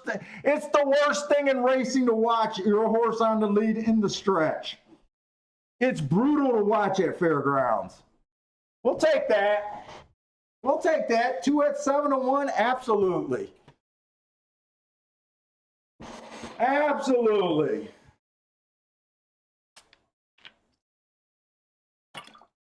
Hey, what's up, Parsons? You haven't missed much. Gulfstream's been a chalk fest.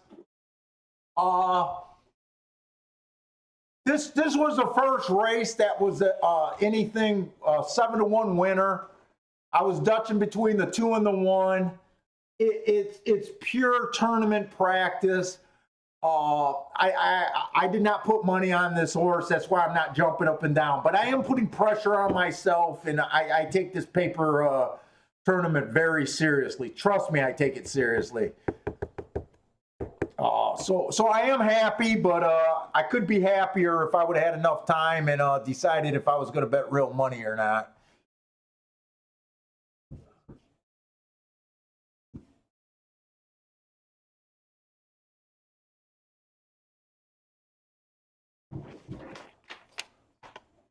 Post. Oh, okay, sure.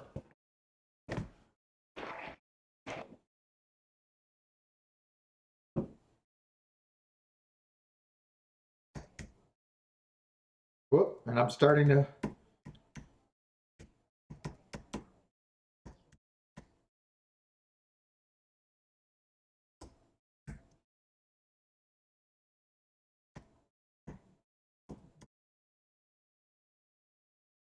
Okay, there's my email right there. Give me a second for PayPal. I always have problems finding out where's that damn link at.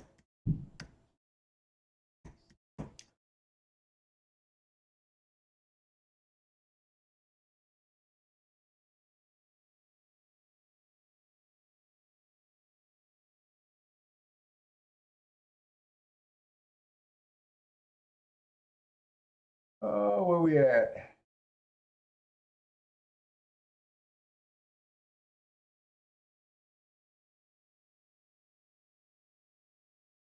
Share your, okay.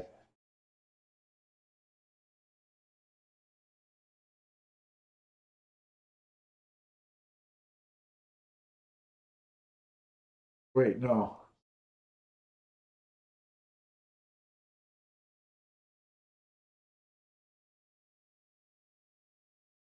There you go.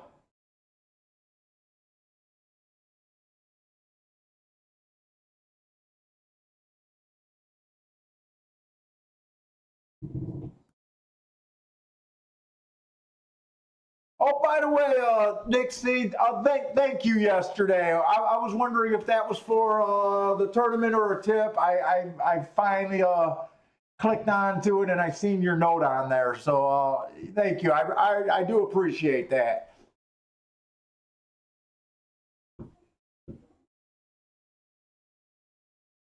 What did this horse pay? I can't even see. 17. Ooh, that he was a. I think I got pretty good breakage on that. 7-1. He was 7-1, right? I think I got great breakage on that. 174 plus 84 points. So 8. So that horse would be worth 258 points in that tournament.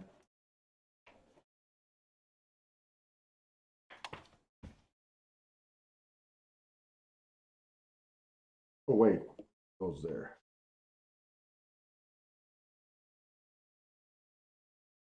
All right, that's a good start there. Dude, if you guys are some tournament players, you know, I did this when I was on the circuit chasing them. When I first started practicing on paper, I know it probably sounds funny, you know, practicing on paper. I know guys tell me when they do their betting scenarios and they say that they show a profit doing paper bets. I think it's kind of funny. Uh, but to be honest, I do think it helps for the tournament in making good tournament decisions. I think it does work. I think it's a. I really think it did. When I first started doing this, I was probably averaging 500 to 700 points based on a $20 win and place tournament a day, and now I'm at like 900 to a little over 1,000 almost every time. So I really do think it helps practicing. I think the tournament's different. I think money is a different animal trying to practice for money. Practice your bets. I know we probably, especially new players. I even did it when I first started. Handicapping and then practicing. If I would have put $20 on all my picks. That I don't think works really good because I think that you need the pressure of money. You need to feel the hurt. That's why I laugh at that, because with money, I always say, well, you got to, as a bettor, you need to know your breaking point. I know my breaking point when like I was saying earlier, how betting bigger win tickets, I don't do good. I feel the pressure where I could put 3 times the amount in a double and not feel any pressure compared to that. But I do think for the tournament here. Oh, show the marks for this race. Oh, I'm sorry. I wanted to be into this race and I'm getting distracted. Hey, Elliot, are you going to Vegas? I think you were one of the guys that said you're going to meet out there, right?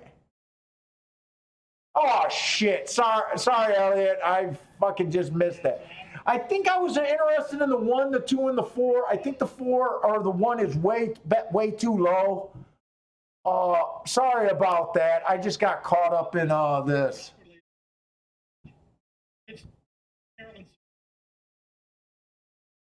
Or was it the 3? Or I'll have to even look at the numbers again.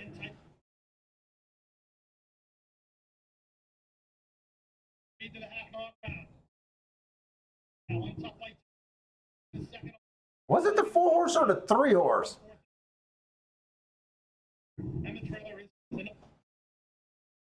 Who was I interested in there? Now I'm not sure. I thought it was a 1, 2, 4, but I might be. Let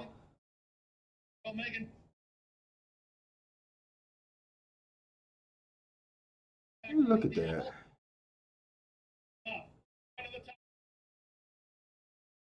Megan has come away with lead 6 1/2 mile. Carolyn Smile cuts the corners a bit more. The shot is now 3rd and on from. Shit, I didn't just erase my damn marks, did I? Still the target. Tis enough rolling up the rail. Carolyn Smile on the outside to shot. They come home from the fire. Royal Megan is 4th and Royal. No, it wasn't the. Tis enough. She made ground on the way. I know during the race when that 3 got the lead, I kept saying I'm not sure if it was the 1 and the 1, the 2 and the 4, or it was the 1, 2, 3. I was interested, but when I look at the marks, it was definitely the 1, the 2, and the 4. But I was kind of hard trying to yell it out that I thought the 1 was too low, that I couldn't have bet him, and I thought that the Dutch was gonna be. Between the 2 and the 4, this is what I'm saying. So when I glance at it, I know I wasn't interested in the 3. It was definitely the 4, the 2, and the 1. 1 I couldn't play because he was 6 to 5. Obviously I couldn't play anything because of time, but I did like the 2 because you got the inside of the track. Bad rail last time. I know I got a question mark there. He had the bad rail. He earned a nice speed figure. He was average. And then, when I was confused, did I like the 4 in the tournament? Obviously, I can't play the 1, but I won't give myself the points. But anyways, Uh,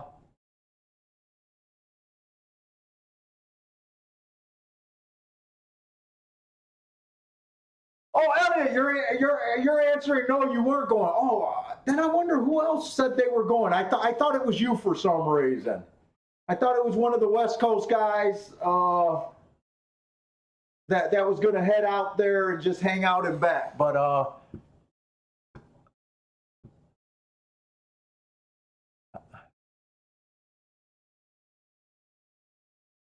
6 got second. Who was the 6th?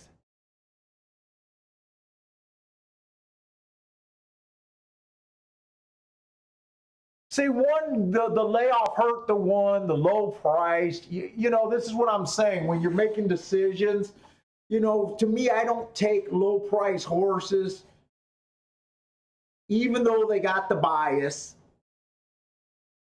when we got a big question. He ran one race, he had a layoff. To me, that's, if the one's probably 7-2 or higher, maybe even 3-1 or higher, it'd be a different decision. But at 6-5, it's almost no decision for me. Am I going to use the one on top? Is kind of how I look at a race like that. I tend to prefer recency.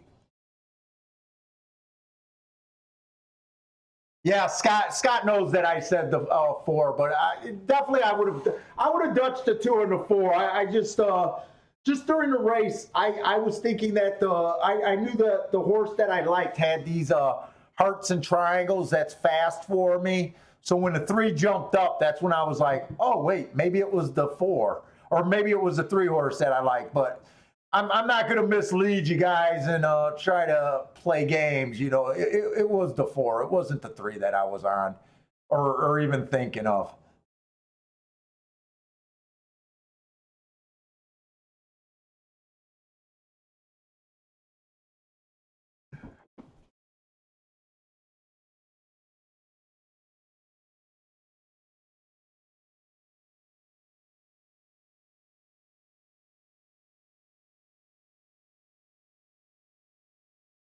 I'll be right back, guys. Oh, man, my knees hurt.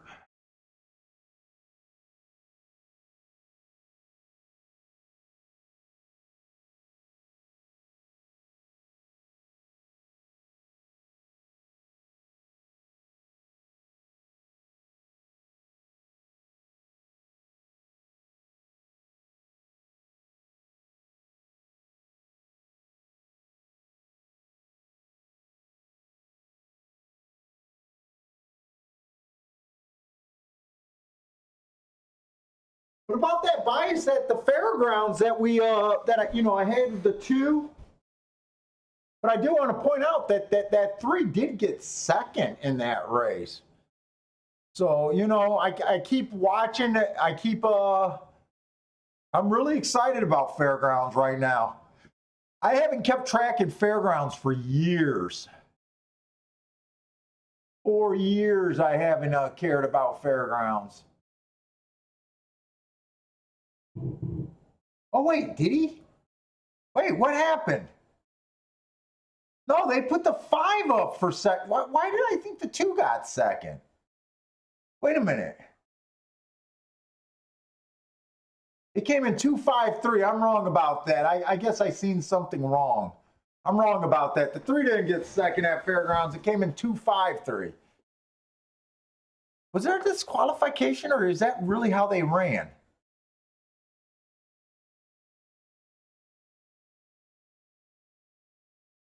Yeah, Parsons, fairgrounds been tough. I was telling them yesterday about how we messed up that 51-1.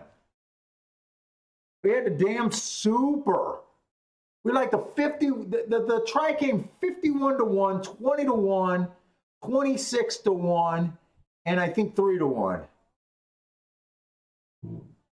Now I don't play supers and tries, but we had all 4 contenders, and we just messed it up.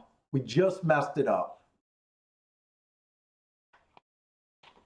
I messed it up because I put them in the tournament play, but I was up like 4. I was up like, in that range where it's like, hey, I don't need to make another bet for today. and that was the last race. And we liked the inside. We played the inside of the damn track, and we just messed it up. But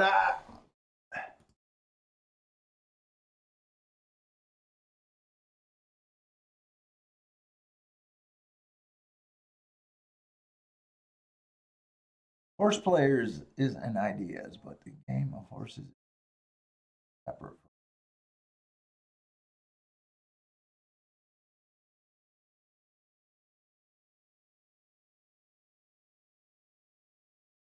If you can talk me into Canterbury, hell no, you can't talk me into Canterbury. Hey, Lou. Lou, you want to fly me out to Minnesota? I think it's in Minnesota. You want to fly me up there and put me in a luxury a luxury housing? I'll be happy to handicap Canterbury with you. Outside of that, you're going to have to keep going to your Canterbury handicapping classes. By the way, how is that? Is that a pretty good? You sent me pictures of you're at like a seminar or a class or something on handicapping. Was that pretty good or basic, or what did you think of that?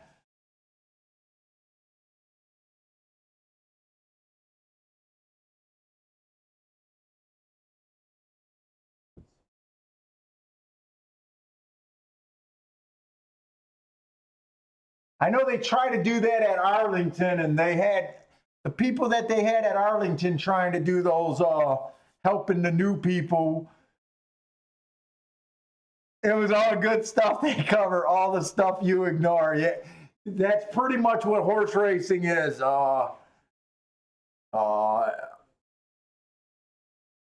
yeah, everything about horse racing handicap traditionally is pretty much shit I do ignore.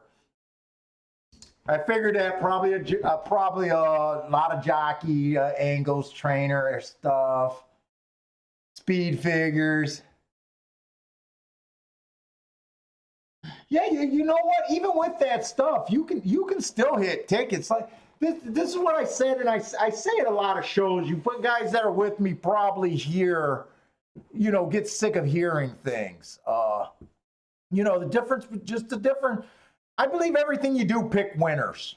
It's just better handicappers are able to pick higher price winners as average than the public can. You know, uh, you know, uh, and when you don't trust your system or you don't trust what you do or your stuff doesn't give you enough horses at a certain price range, I'll tell you what, right now, whenever I like something 10 to 1 or higher, my bets get bigger, not smaller. Uh, they're easier calls for me. These races where I'm between 2 to 1s and 3 to 1s, my bets get smaller. I just know in the long run, what I do picks enough long horses. What I know from experience, the only way to beat this game at the end of the year is to have big tickets. Well, that's the only way I've been able to make it work, kind of deal. But I got enough trust in what I do, and I'm able to even my like closer and tougher calls on a long shot, I still bet more than a chalk that I really love, kind of deal. Uh, and that's just over the years of just knowing what's going to help you more.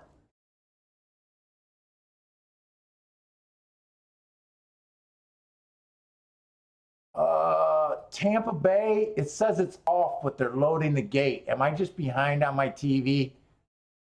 Yes, I'm just behind on my TV. Matt Carruthers, your ticket went down and drained. I know, let me get that on live.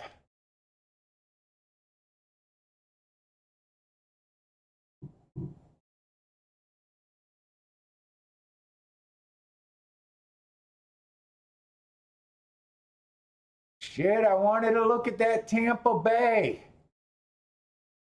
Hey, did I see, hey, Parsons, you still in here? Tampa Bay's not going to be in the tournament. Orleans released the tournament tracks last night, or last night I noticed when they released them. So, as much as I've been counting on, I'm going to have to look at, I'm going to have to rely on probably Aqueduct or fucking heavens forbid Oaklawn.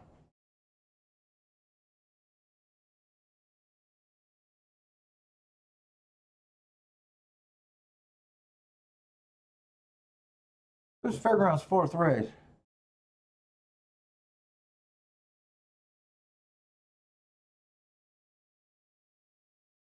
You know, Lou, I never look at trainer moves and stuff like that.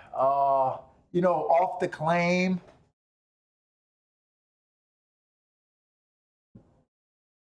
I know Parsons looks at that when we handicap. Sometimes he'll say things. This horse been claimed and then claimed back again by an old trainer or something like that. I don't notice that. I just focus on running lines.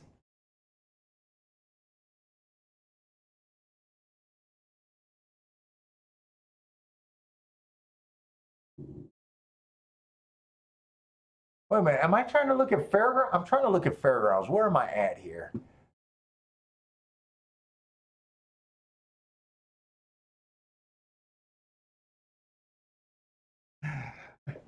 Hey, Lou. Maybe you should tell Bill to get his shit up to par and tell Bill you're interested in Canterbury.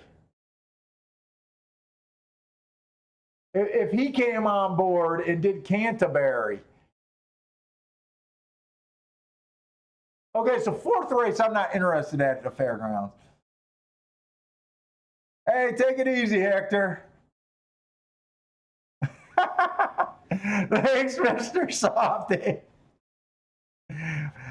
I hope that's the best looking you've ever seen. You just forgot to write the best looking on that comment. That's handicap race 5, nice and slow. Where we at? You want to go to Gulfstream? Yeah, I know right now. Usually, Gene, I'm not. I think you're a newer name. Usually, I'm not jumping around as much. Usually, I'm focusing just on Gulfstream for the most part, and don't even have a second and third track. But I'm trying to sharpen up my form, man. I'm trying to sharpen up for the tournament.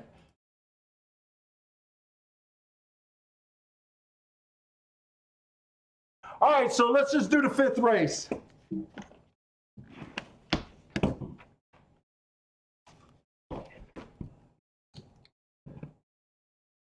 Fifth race, here we go. So right now on the turf, I keep saying the turf is the track. The turf route races is a track that changes the most day to day for me. Right now I'm lacking. I'm the least confident about these turf route races. With that being said, some of my biggest hits recently have been on the turf route races. The thing in common about them, they were all late in the day, and they were all when I kind of seen a few turf races and was able to make good adjustments. So I think this is a first turf route race today. I'm pretty sure it's the first turf route race today. And you know what? I'm gonna look. I just want to go to equine base right now. I didn't do the charts last night. I just want to see what the turf was doing yesterday for the routes. Nothing's sticking in my head right now how that track was running yesterday. Let's see. Oh.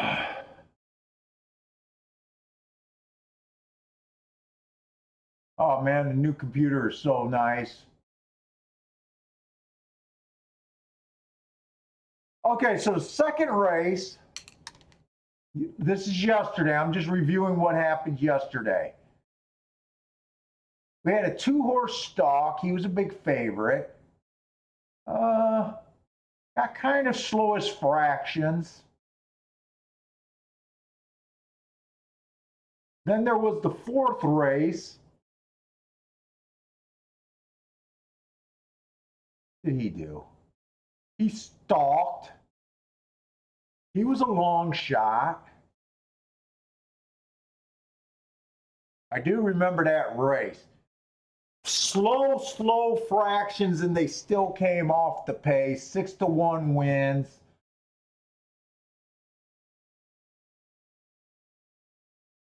So far, I don't have a real good idea.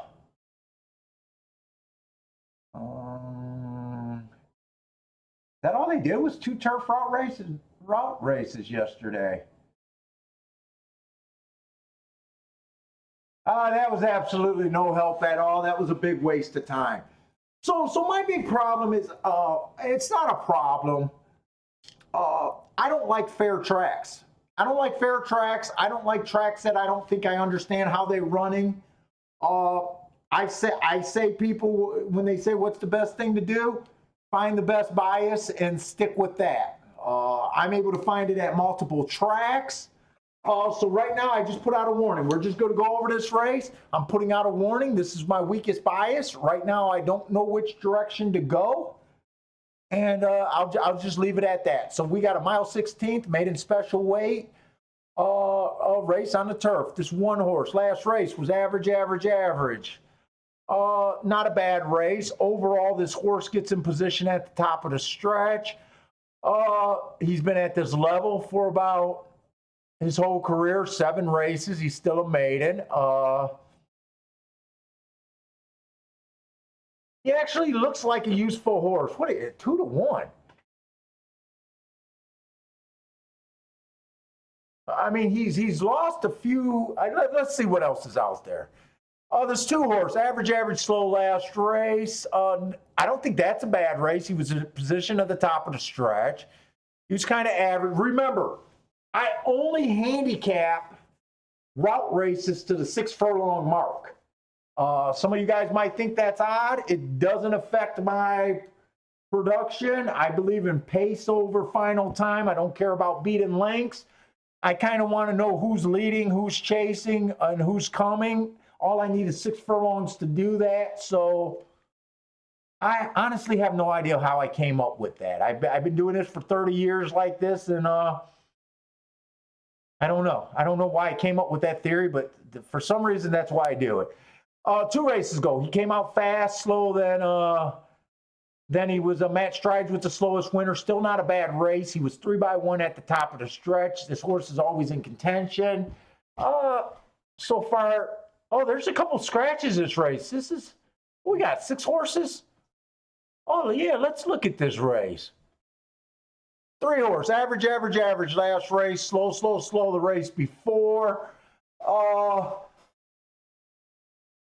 Remember, average is neither good or bad. It just fell in the range of what the winners were doing that day at that track.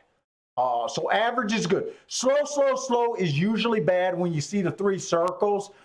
It rates a little higher for horses, or a little harder for horses that are coming from behind, which this horse is a closer. I tend to look at and judge my closers, maybe not so much with the marks. I tend to judge my closers by this top of the stretch call. I want the horses to be within 3 lengths of the lead. First two races, this horse was nowhere. All of a sudden, the last 2, this horse found out what type of horse he is, and he's getting in position. Whenever you can be within 3 lengths at the top of the stretch, as a closer, you got a chance to win. No one's sticking out, and I don't hate anyone yet. This is a race where everyone looks kind of okay, blah.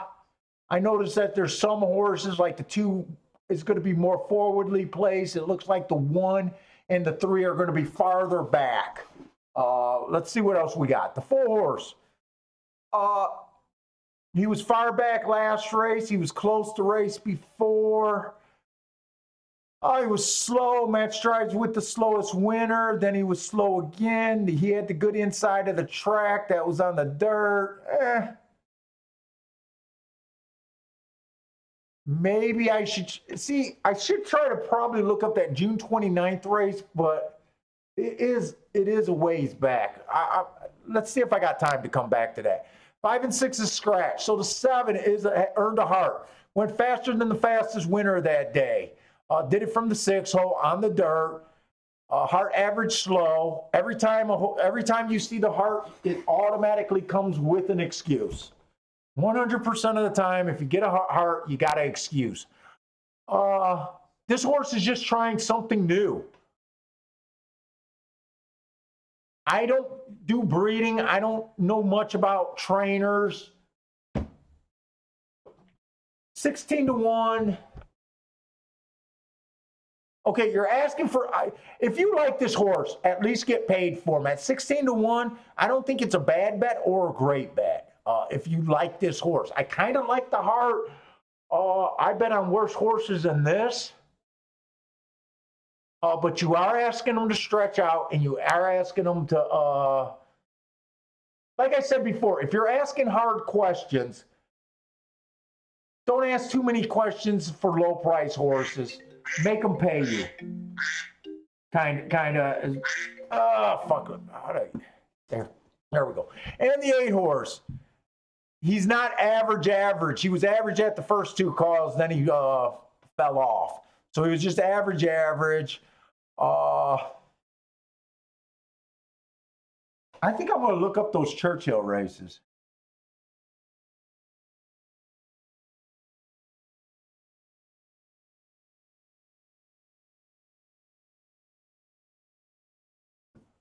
Oh, Bill's in the room.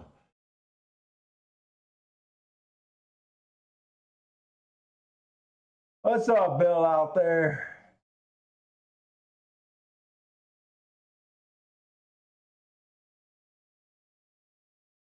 What did I want to look up? Those Churchill races, right? I still got time because I'm not playing any doubles. So November 21.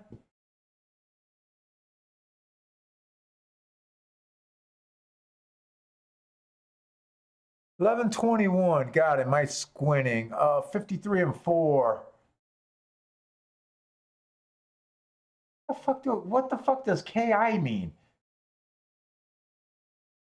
I don't know what that means. I put an abbreviation on something. I don't know if I fat fingered something.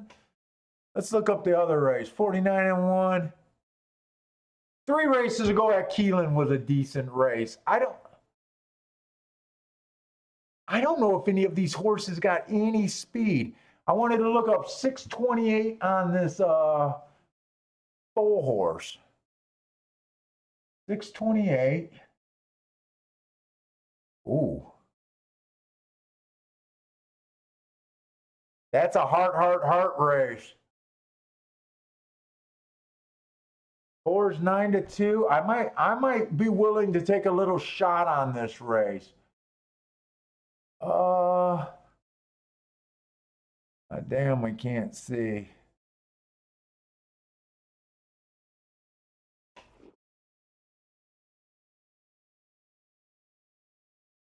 So what's the horse they're betting? I'm kind of interested in the 2, the 4, and the 7 here. How can I bet this?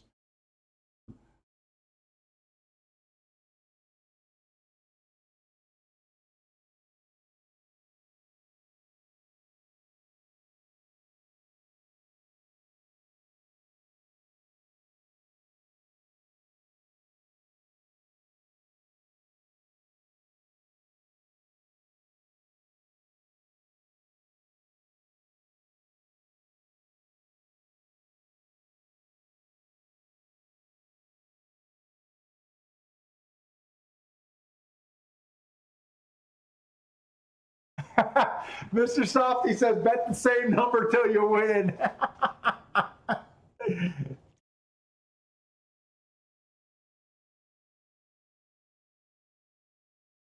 Fuck, some days that is better than my handicapping. Oh, I got to make a decision here. I kind of like the 2, the 4, and the 7. 2, the 4, and the 7. I would say the 2, I like them in that order too. The 2, the 4, and the 7. The 2 is probably the safest. But the 2 just lost to the 1. Wait a minute. Paul.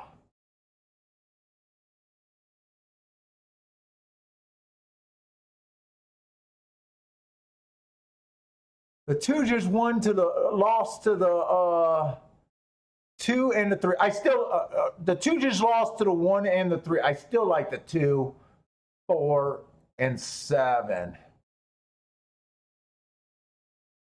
7 is, I'm reaching pretty far with that 7, by the way. 20 to 1, I think he's worth a play. It's not going to be a max bet by any stretch.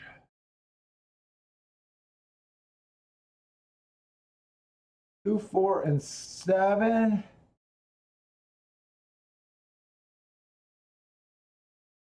I'm just doing wins here. I'm basically dutching the 2 and the 4, and I got enough on the 7 where if he wins, I'll make a bit because of his price, but I'm not going, I'm not going a big bet. Tournament, I'm willing to definitely go the 7 on an entry. I want the 2 and 4 on multiple entries.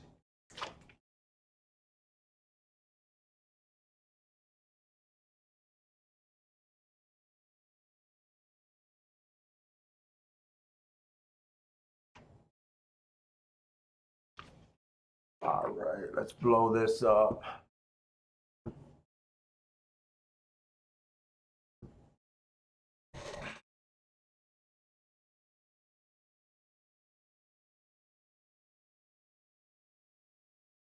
This is our first turf race, so I have no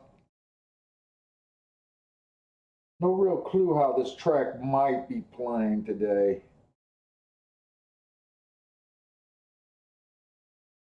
It was funny because the last meet before the championship meet, there was just little pockets where I felt like I had no clue. But then it worked itself out real quick. I didn't feel for. I've been pretty much confused there this whole championship meet on the turf. I don't know, confused the right word, or let's just say just not comfortable. Oh, we're doing all right, Bill. I haven't bet. I only bet one race so far with real money. It was a small. Oh no, I bet this race too with a little bit of money. But our tournament plays, we did hit a nice 7 to 1, and we haven't made a lot of plays. It's been chalky, so we're at like almost 30% of the points that's needed today. And if this 7 wins. Oh, he's going a little too fast, I think. I still like where the 2 and the 4's at. Oh, the 2's odds went down, so I guess I really want the 4 to win here.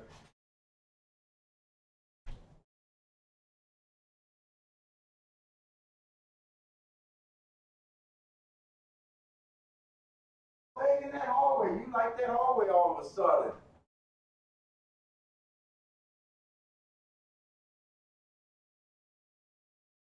Come on, 7. I didn't know that 7 released. I'll walk away again. Maybe he'll release a little bit more.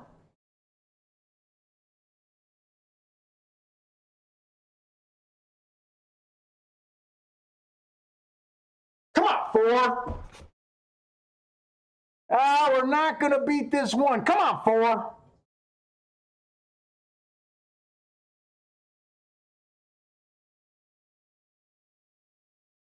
Okay. At least the 4's odds went up to 10 to 1.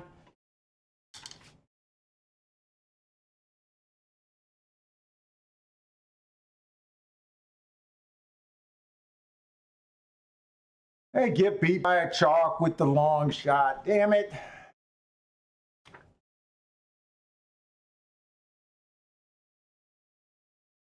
You needed the 1 over. Did you need the 1?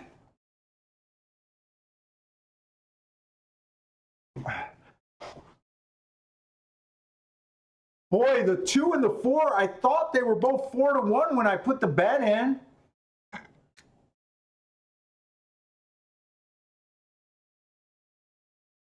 And then the odds moved a lot. The 2 went down and the 4 went up.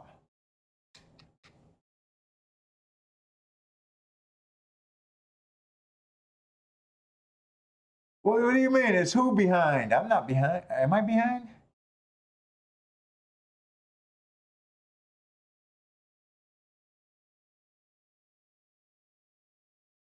Yeah, I don't really know. I don't really know about the why that bias on the turf changed. And you know what? There's not always a bias. You know, it just might be running fair right now. I didn't get to look at the fractions of that race. It just might be a fair track right now. There might not be a bias. As much as I love to say biases, and I believe in biases, that biases aren't at every track.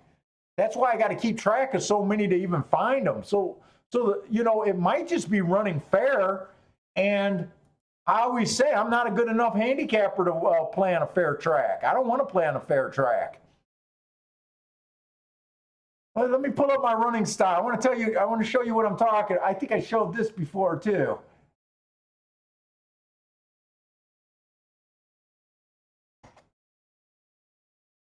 By the way, I'm happy with that 4 at least getting second. It's going to help the points on the tournament. See what I mean? 221 races, 73 or 72 on the inside, 83 in the middle, 66. You might want to say that might be favoring a little bit to the inside, but that's awfully damn close. That's awfully damn close.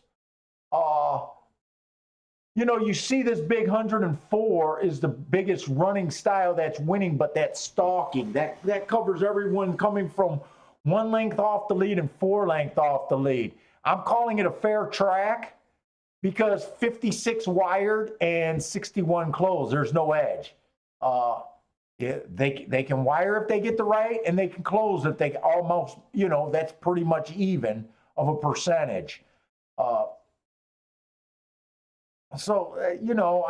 kind of leaning towards, it's just a fair. But that day that we hit that 16 to 1 and ended the show,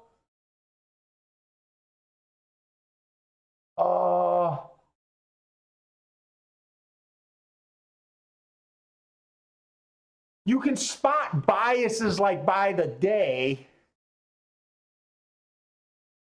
Like this day, the 29th, you got the favoring the inside or the middle and the outside track. 3-1, it was pretty much even. 1-1 on the inside, 2-2 and 2. 228, it was pretty much even. 227. The other thing, you got to judge these when you see the prices too. Like if all of these are chalks, but you can see some days, it kind of forms. But for overall, the entire meet, it breaks down to this, which is pretty damn even. I think we caught that 16 to 1 maybe on this 2-2 day. I remember looking up the day, and the inside horse won almost every race, and that's why we jumped to that one horse. But it could just be an even track right now. I don't want to play on an even track. That's why I say the plan for Vegas is if I don't need the races, you know, if I have enough plays, I'm just going to try to avoid it, you know, unless I have some real moment of loving something. I just try to avoid the turf. Let's see, we pick up 88 points on a couple tickets.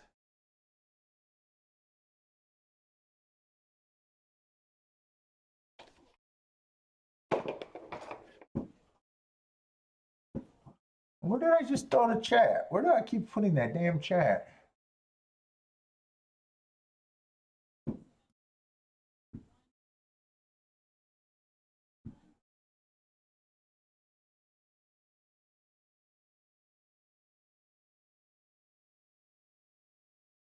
Oh, hey, you did get a higher payout on that four to win. I didn't realize that. Yeah. Hey Dan, I got money in at horse tourneys, and I think horse tourneys and horse players is the same thing because I got the same balance. I think they're the exact same company. I hate those damn pick and praise. I hate the pick and praise. I hate them picking a race for you. You know, you gotta play, you know, the 8 races or the 10 races they pick for you. I absolutely hate that. I was playing a little bit, but after I put like, I think I put like $200 in, and I might have played 100 of that $200. I qualified. You know, you play the $20 feeder, and then they put you in like a Saturday or Friday tournament. I think I did that like, you know, qualified in the next step 2-3 times and didn't get a seat. So basically what I started thinking, this is what I honestly started thinking.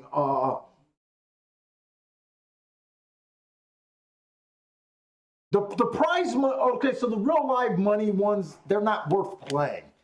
The only tournaments that look like they're worth playing on those sites is the ones playing for seats.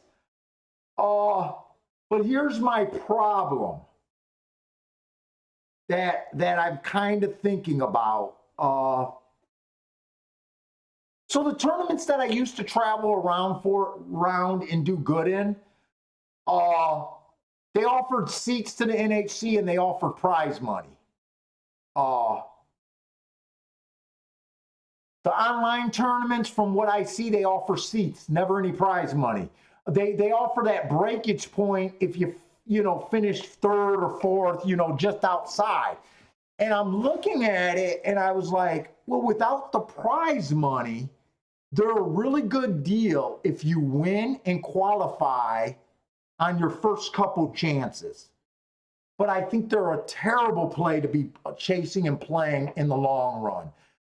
So I've been looking at the tournament. I know some guys that's been trying to get, you know, win that to get to the tournament that I'm going to in March. And to me, it without that prize money, okay, let's just say you can easily run up the cost of what you could have just bought yourself in. How much is too much? When do you stop? Let's just say if you paid, it's a $1,500 tournament. Let's just say you were going to go anyways like I was. How much could I really go that route? Is 200 too much? Is 300 too much? Because if I don't qualify, I'm going to go and buy in anyways. So let's just say I waste $300 chasing it, right? There's never any prize money. All it is sometimes you'll finish 3rd or 4th and get even money, your money back. You don't even get even money, you get your money back. So let's just say I wasted 300 and I fly down anyways, which I'm going to do. It now costs me $1,800. Like, how much is it? If they offered prize money, you know, before when we were chasing live tournaments, you had to have travel expenses, car expense, sometimes airfare, hotel every time I'd go. because I don't go to a tournament and come right back. I got to stay overnight because I'm pampered. You know, they cost a lot, but when I won a tournament, they paid anywhere between $5,000 and $20,000. You know, you could actually chase them. So I just don't think the online tournaments is a good deal right now. Hey, what's up, Chester? What's the track do you like and what tracks you don't like? And why for both? So I like any track, Chester, that I have a bias at. I keep track. Okay, you see me play these tracks. I keep track of New York circuit, Kentucky circuit, Florida circuit. So that's every track in those places. I'm keeping track of Laurel, Oaklawn, Ohio.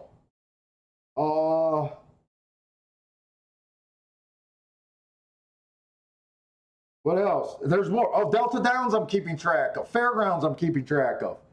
I keep track of all these tracks, but I can't play them all. I keep all the information for shippers. I keep all the information for biases. I don't play Gulfstream because I love it. I play Gulfstream because it runs almost every day of the week for a whole year. You know, and they have strong biases. I hate Laurel because Laurel is the fairest looking track I've ever seen in my life.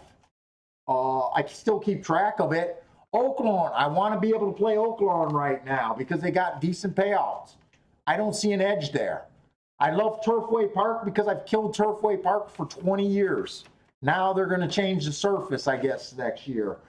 New York is hit or miss. You know, so what I do, I try to find the bias and I play to the track with an edge. It goes back to what I keep saying. I don't want a track that's fair. I don't even want to play a distance that's fair. I'd rather sit to where I can narrow it down reasonably well just by knowing the little bit of information I know.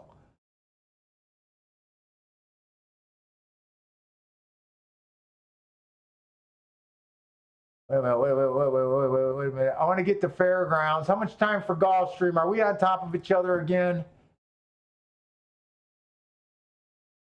Fairgrounds, I want to play Fairgrounds. Oh, what did you want to see at Gulfstream, Scott?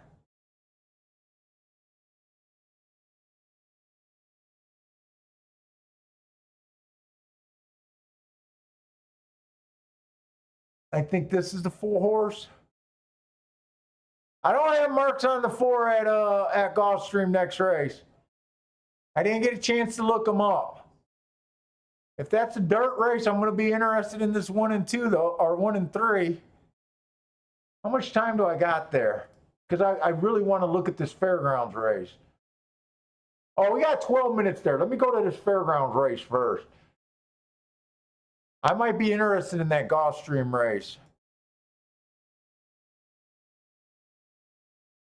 Where we at? Where we at? 1 minute to race 5. I said I wanted to put pressure on me, act like I'm in a tournament. I want pressure. Race 5. We got a mile 70, claiming 5,000. Non-winners of 4 lifetime. We're looking at the inside. Still looking at the inside. Where we at? Where we at? I think I need glasses right now. The 1, slow, average last race. 2 races ago, Matt Strides with the slowest winner for the first call. Then he was average. This horse does get in position at the top of the stretch. I think he'll be probably a stalker, maybe a closer here. I don't know. I think he looks all right. 5-1. They're betting the 4 at 8-5. 4 looks okay.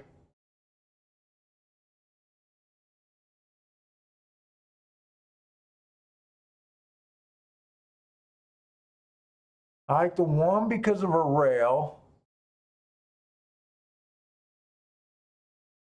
Who is BPB Express?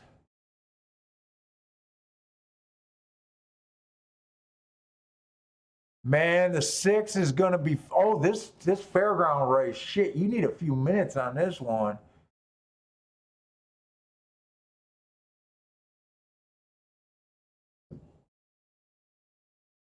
There, BW, oh, it's BWP Express. Man, there's some interesting horses in this fairgrounds race.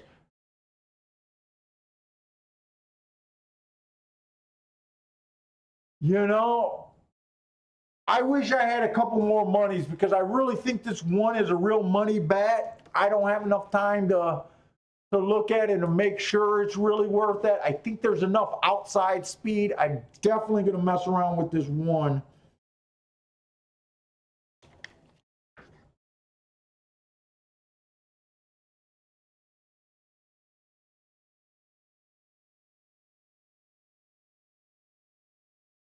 I even think this 2 is worth a play on a long shot ticket.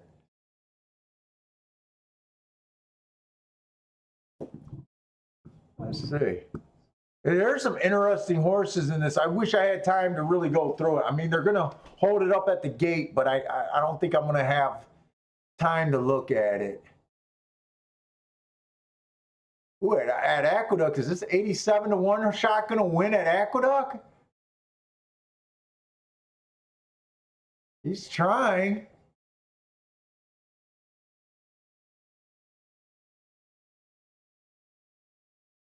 No, he fell out of it.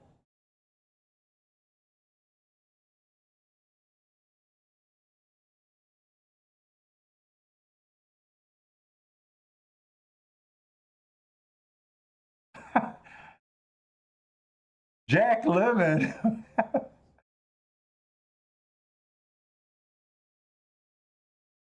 There was some real interesting horses on the outside. I really wish I could have gone through this race. There was some real interesting marks. I think the speed's gonna.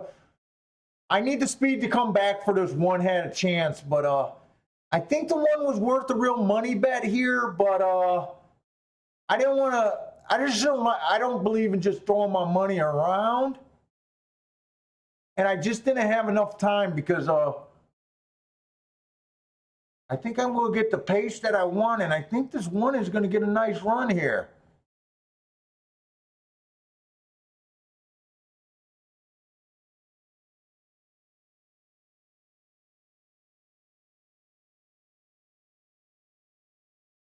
Come on, one.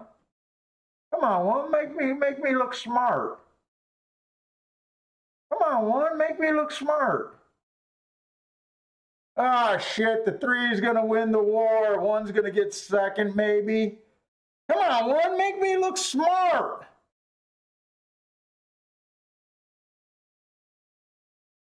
I don't know who won that. I don't know if the 3 won that or the 1 won that. Oh, cameraman thinks the 3 won that.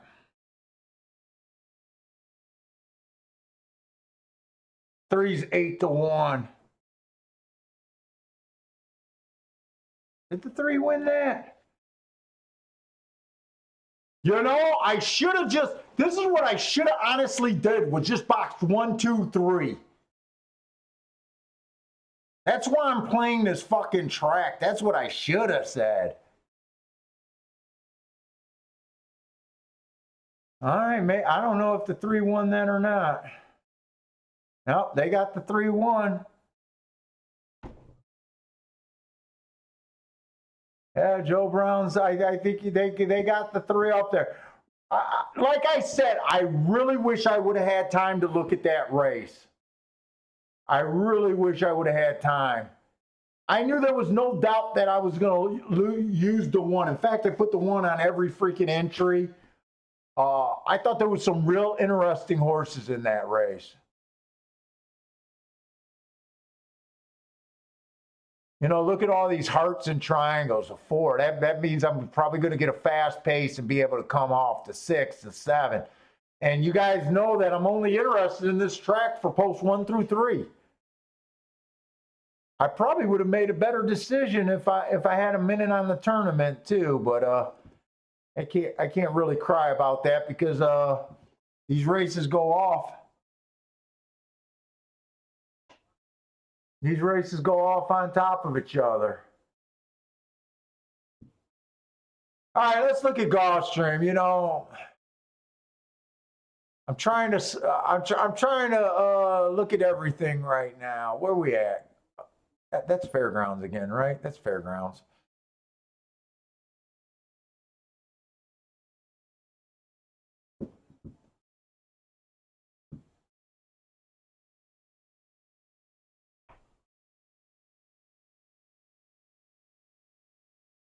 I got a feeling in tournament situation I could have made up with the right call. I think in real betting situation I probably would have made the right call if I had enough time, but we're okay with that one horse getting second. The whole time there was no doubt in my mind that I was playing the one. In fact, I kept saying I think the one's a real money play, except I just glanced at the race and I didn't want to make a mistake. Only 60 points he's worth. Why ain't my phone charging?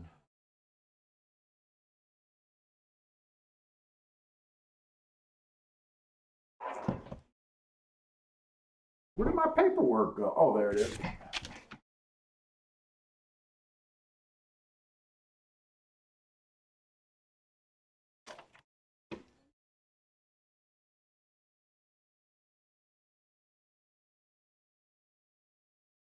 All right, where we at? Gulfstream Park. I am interested in this Gulfstream, and I think we'll be able to slow it down, or at least have plenty of time.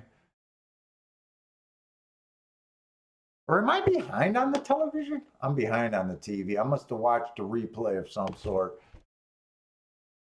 All right, this one, the sixth race at Gulfstream. We got another mile 16th. It looked like claiming 8,000 on the dirt. 2 is scratched. Inside of the track is what I'm interested in here. The one horse inside of the track was good last race, stalking closing day. Basically, this horse does look like he ran and won on a bias. 26 to 1. I might have had him. I don't know. Might have had him that day. I really don't know. 2 races go, 1 race, but I am interested in this one.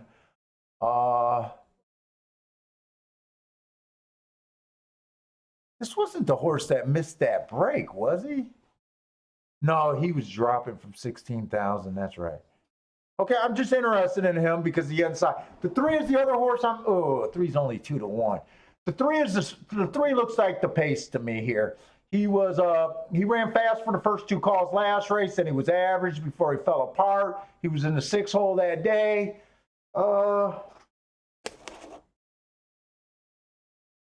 God damn, am I blind?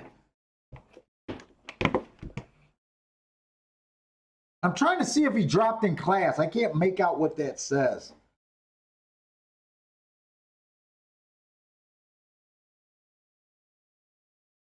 Come on.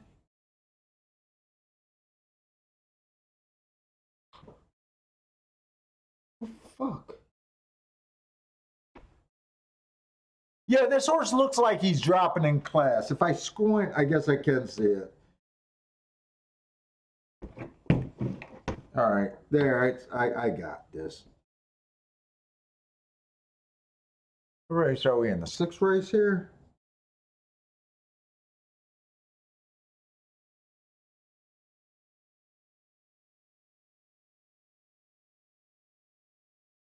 All right, so 2 races ago, this horse was fast, average fast at 12.5 at a little bit higher level. 3 races ago, this horse earned 3 hearts. So yeah, Andy was dropping from 35,000. Probably the horse to beat would probably be pretty safe to say. Also, he has the inside. The full horse. I know I want to look up that November 17th race. I got everything open but my Gulfstream stuff.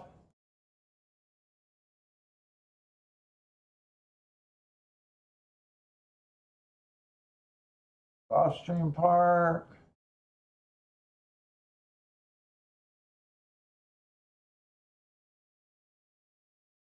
The 4's last race was one race sample. Doesn't look too bad. Did have the inside of the track. Then we got to go back to September. We're going back pretty far to go back to September. 925.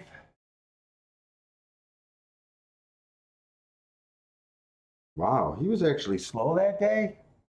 I didn't think that would look slow. He was slow, average, match strides with the slowest winner. I'm not that crazy about that race. The rest of the races were at Delaware and Laurel. I don't have Delaware. And I'm not going back that far to look anymore. Dropping in class.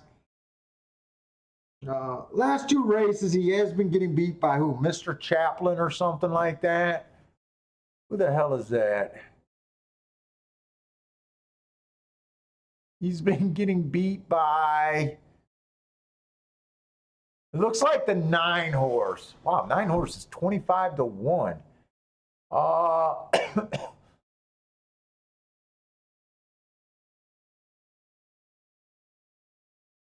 So I mean the 4, I don't know. I don't think he looks so.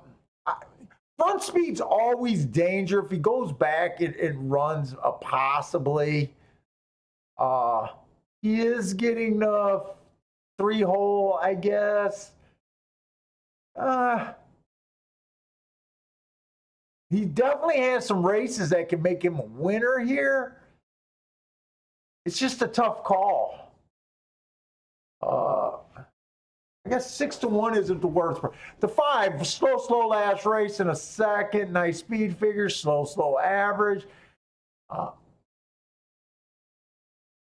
Dropping in. Wow, everyone's dropping in class. I can see now. I know why the 2 was. The 1 was 16-1. I was a little shocked that the 1 was 16-1, but he's dropping up and everyone else is dropping down a mile.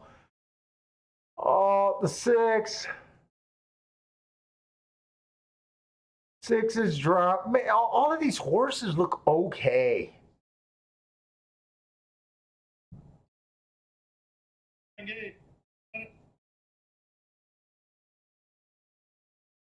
Okay, obviously getting outside of the 7 horse, I don't care about.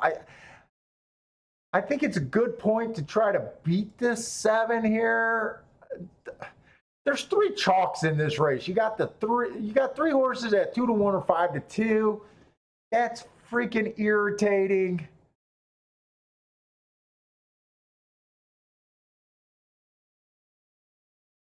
To me, the safest bet is the 3 horse. As much as I want to bet this 1 horse, to me, when you have 90% of the field dropping and 1 horse stepping up, to me, sometimes it's just easier to say, you know what, just chances are a dropper's going to win it in this situation. If 3's the horse that I feel the safest with, 2-1 is not making me want to do anything. Like I said, 4 is interesting. I can see 4. 4 might be, if I had to play a tournament pick right now, it probably would be the 4.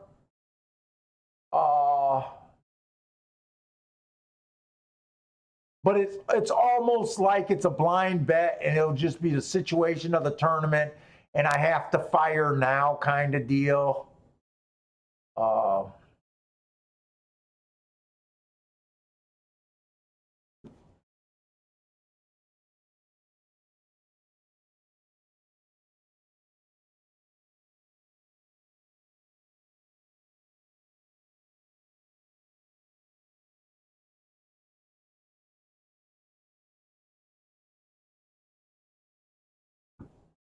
Yeah, 3 did get the lead.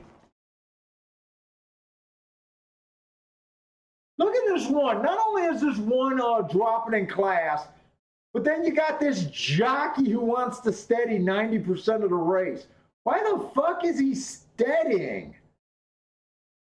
You think you can overcome that class race and overcome? Just ride the fucking rail, sweetheart. That's all you got to do. That's your best chance. Having a steady fucking 10 times in a race is not your best deal.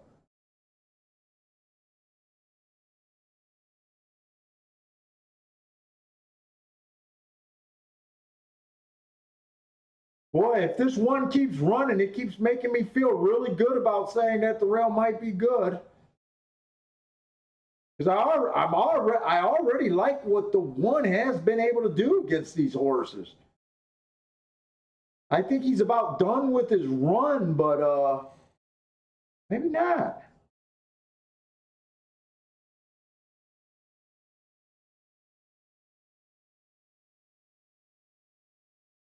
Come on, one, get second, get first here. You ran a really good race. In all honesty, you ran a really good race. I'd like to see him get second, but I really so the 3 was able to win, and that's kind of what we said. On these days where it's been kind of chalky, it's nice seeing the inside of the track win all of these races, but I think that the price on this one was a legit 24-1. I tried to bet them because of the inside of the track until I seen all the closers. But for this horse to run how he did with all those steady jobs and to still get an easy third, that makes me think that this rail is as strong as I think it is. I mean, every day, even though I believe that the rail day in and day out is good, I still like to see races that make me say, yeah, I really think it's good. And that's kind of what that one horse was for me.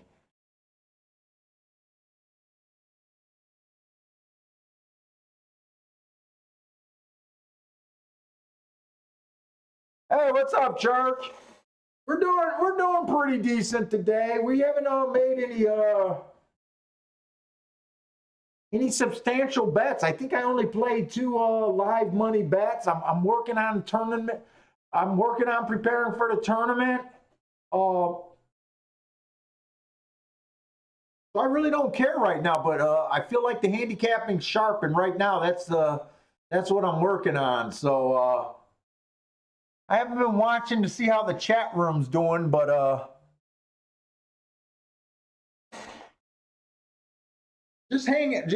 kind of just hanging out today and putting up little opinions out there. And by the way, I really love these Starship horses at Gulfstream Park. I think it's a breeder or a trainer or a barn. I think they probably breed their own horses or whatever. But I think it's Starship Stables or something like that. And they always put Starship in front of the name. And I tell you what, they have pretty good success over there at Gulfstream.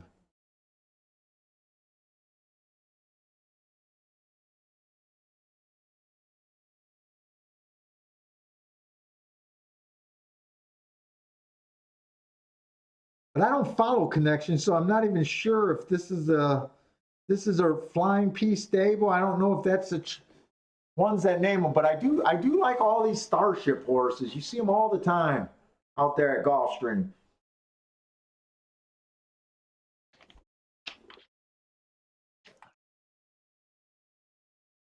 Hey, church. I don't know if Bill's in the chat room, so Bill called me up today. Did you see my text? And I'm like, no, I ain't see your text yet. Oh, teenage kids are the best. His teenage boy took his truck, failed to yield, looked like he T-boned another car. I think he flipped that car on its hood, on its top, I think. So Bill don't have a car, and he probably needs a few days to beat his son for a few days. But everyone was okay in both vehicles.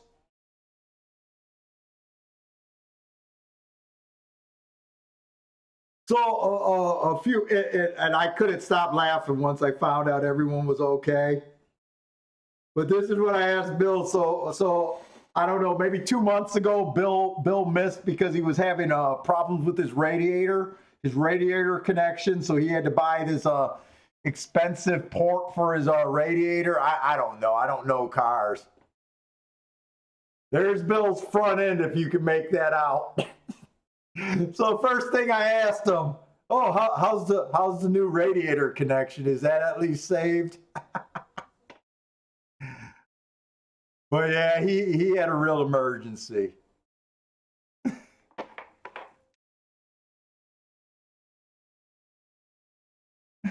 Yeah. You want to know what? That was the next question I asked him. Hey, dickhead, you got insurance, right?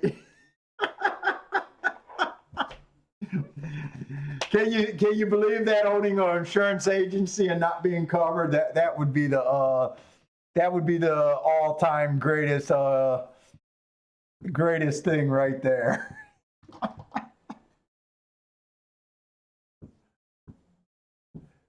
But yeah, I would imagine his son will be in trouble for quite a little while now.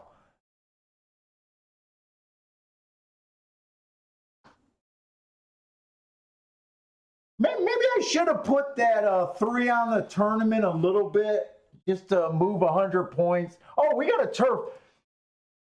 So I got the form, but there's not even enough time to look at Tampa Bay turf. We watched another race. The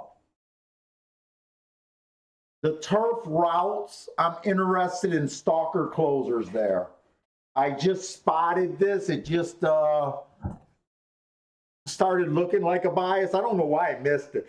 The numbers are pretty strong to be playing stalkers closers here. So I was hoping to use this turf route bias in the tournament, but as of now that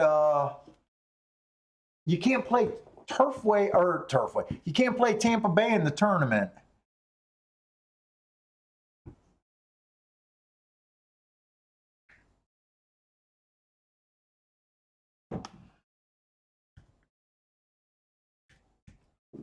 Orleans Hotel.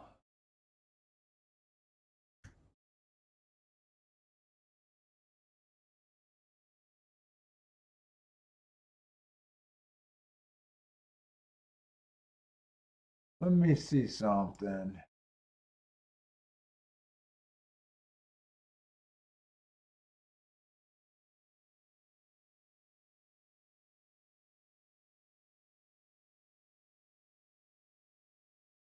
Oh, so anyways, I was going on about how I thought those tournaments online weren't a great deal. I get it if you're trying to qualify for the NHC. I was saying without the prize money, I didn't think they were a great deal in the long run. You know, maybe take a couple stabs at them, but once you play too many of them, here's the other thing. This is what I was telling Bill about it too. So you play, you might run up a few bills trying to qualify for a tournament.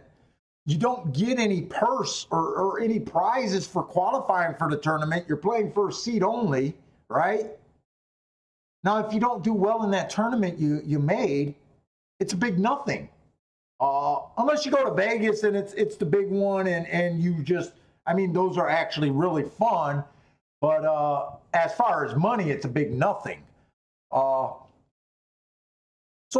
I said I decided not to try to play to get into this $1,500 Orleans buy-ins just to buy my way in.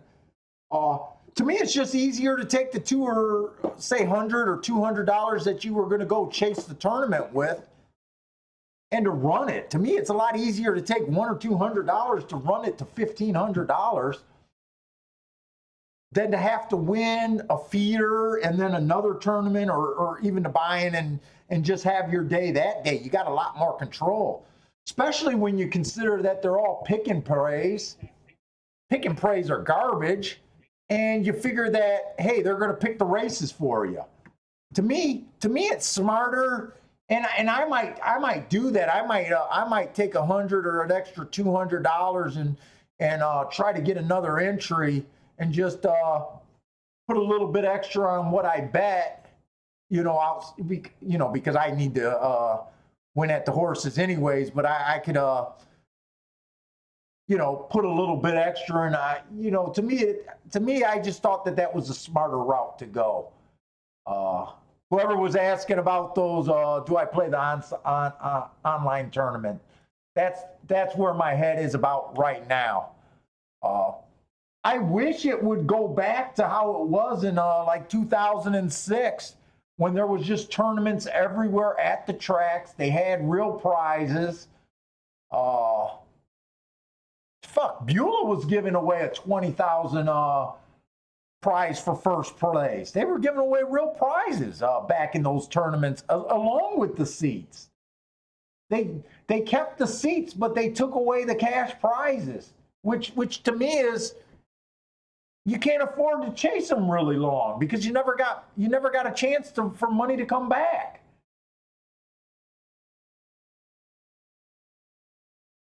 Let's see, Fall Classic rules. I just think the Orleans is the best deal out there if you even want to try. What the fuck am I? Why did I do? Oh, because I tried to call. Wait, what the fuck did I just do? I'm that confused of a person.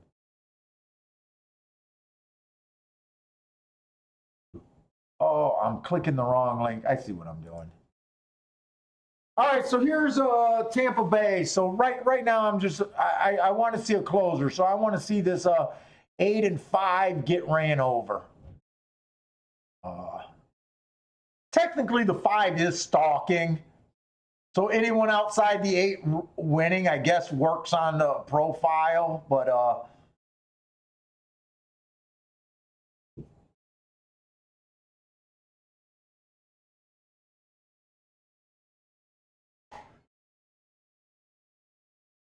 so technically the 5 is stalking. So if he wins, right now I don't see anyone coming.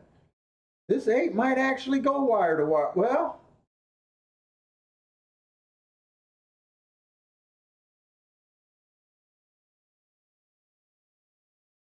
eight or 5 is technically a stalker.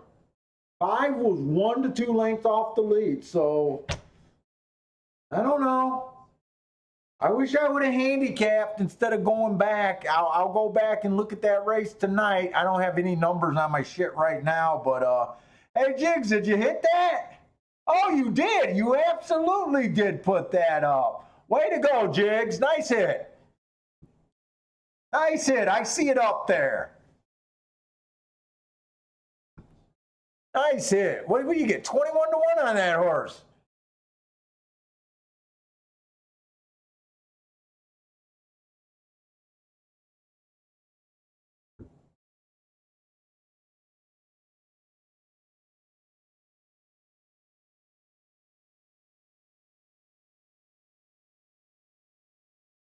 Fairgrounds is a turf race. Not even interested in that.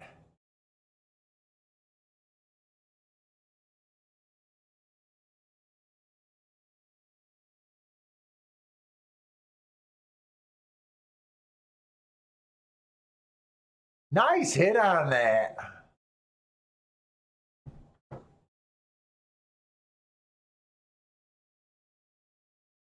Did you have why you bet them or what you liked on them?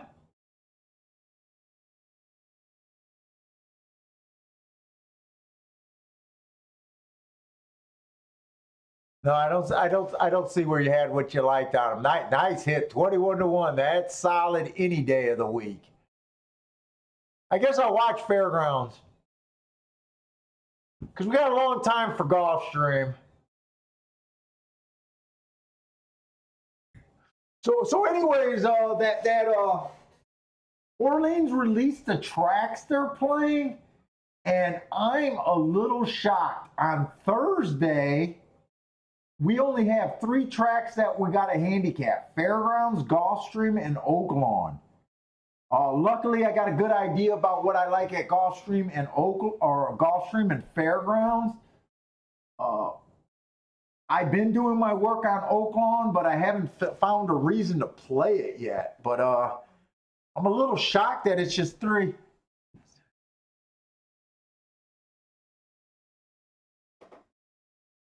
Oh, you're saying last 2 days, you think that Tampa been coming from horses that have been close up? The nice pick. Oh wait, that's what Joe C is saying. Not wait, did Joe C hit that? No, Jigs hit that. That's what Joe C is saying, that he's noticed that Tampa.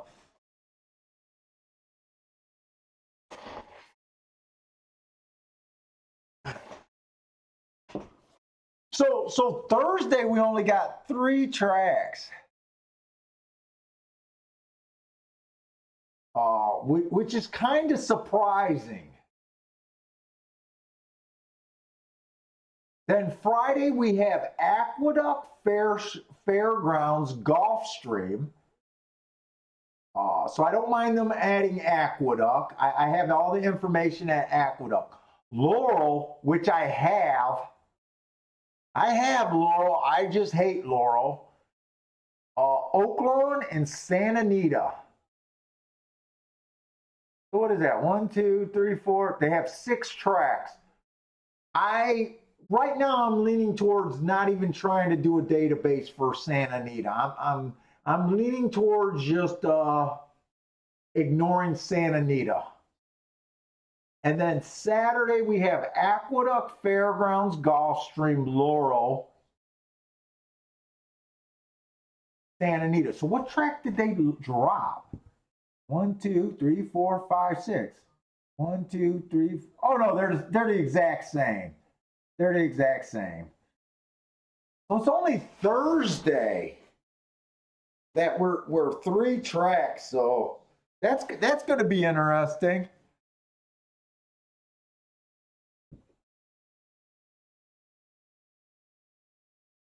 That's going to be real interesting.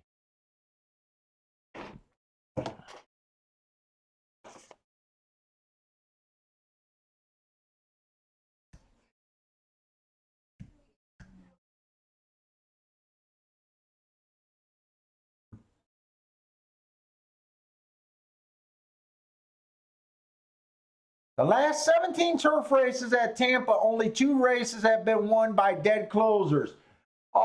I just got to ask, Joe C., what's the definition that's being used by you or wherever you get that information from as a dead closer? I just need a definition on that. What's a dead closer? For me to call a horse a closer means that you were behind by 5 lengths. That's where I stand. I know there's no standard definition. I'm not trying to be an ass. I'm just asking what might be the definition that whatever you're using, whether it's your personal work or someone else's, what that means.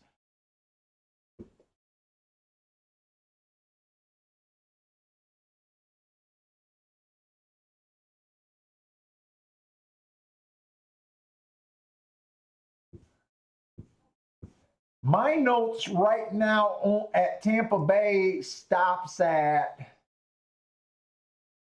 3-1. So I am my notes stop at 3-1. So I am missing, I don't know if my record keeping is covering the last 17 races on the turf. There's probably a few of them in there. Because what day is today? They probably ran Wednesday and they probably ran, so I'm caught up till Sunday. So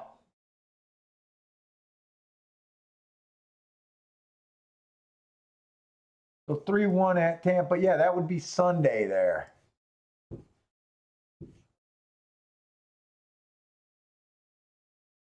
Let's see running styles.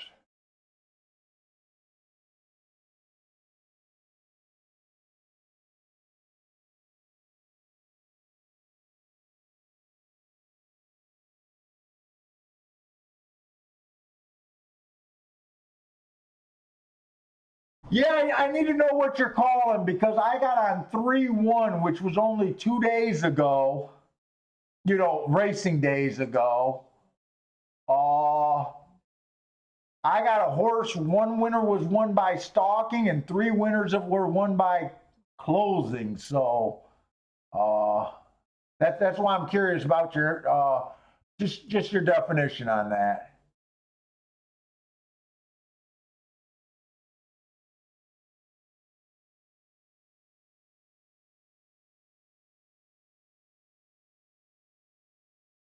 One horse was 8 legs. Yeah, I would call that. I would call both of those closers. 8 lengths behind and 6 lengths behind. 3 to 4 lengths is deep close or deep stalkers. Yeah, I agree. Those aren't closers. Yeah, so a lot of time, this is what confuses me a lot. Some guys will say that the track's favoring speed, and when I watch the replays or I watch the charts, uh, I'll be like, "What are you crazy?"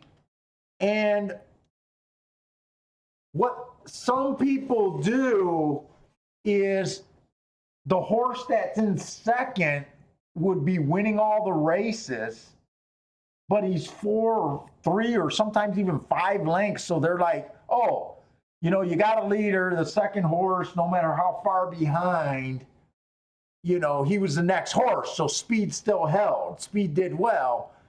And to me, that it's all about the length. So I always, I just gotta know what your different definition, because I would not call that a speed. If the second horse was 4 lengths off, he rated. That's not a speed favoring track.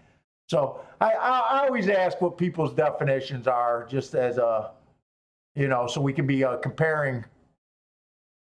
Might be saying the same thing.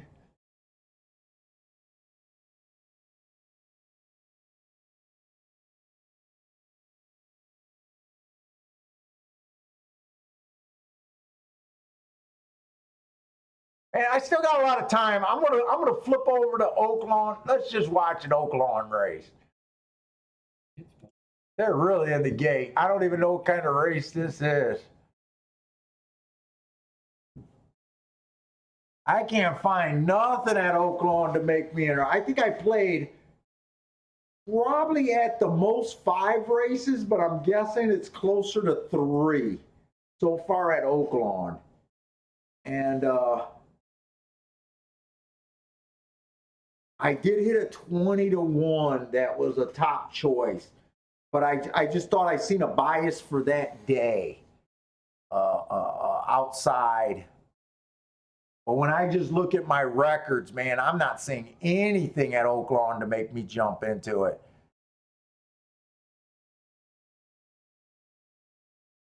Oaklawn is a track that I've geared up multiple times of years and always given up on Oaklawn. I've never beat Oaklawn. I keep saying in theory I'm supposed to like Oaklawn because it's all dirt racing. So I get a big sample each day with, not having to switch to turf. You get bigger samples, you should do better. But I haven't always, because I don't do it every year, but there's been a few years that I geared out. This is the year that I'm going to beat Oaklawn. And I've always abandoned it. This would be the best year right here to even try, because I got all their feeder track information because I got help doing my shit. But I haven't gave it an honest try. I haven't even gave it an honest try yet.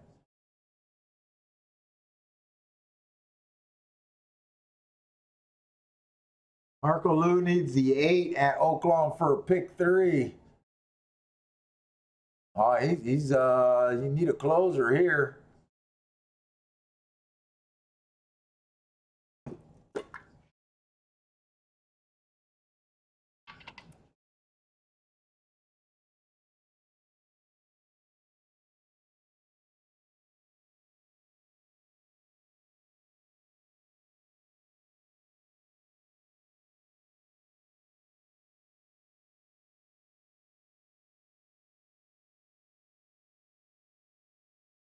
Where am I at?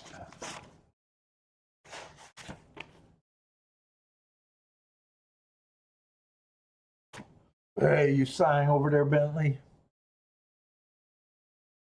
It was either the 1 or the 4. I know 1 was a big favorite there.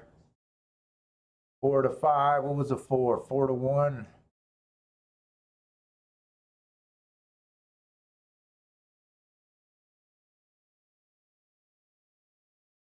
All right, that was enough watching that Oaklawn. I get to flip Oaklawn just to see a chalk. I don't know if the chalk won, but it's close. Break is needed, which I imagine. Go to Gosher. We got the 7th race. Did I handicap the 7th race?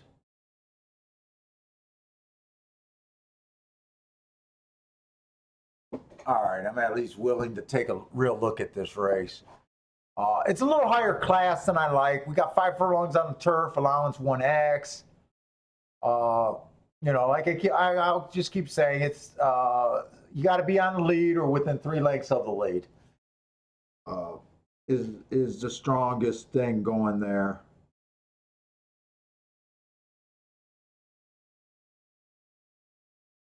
This one kind of fits. 1 race sample last race. Don't know much about it.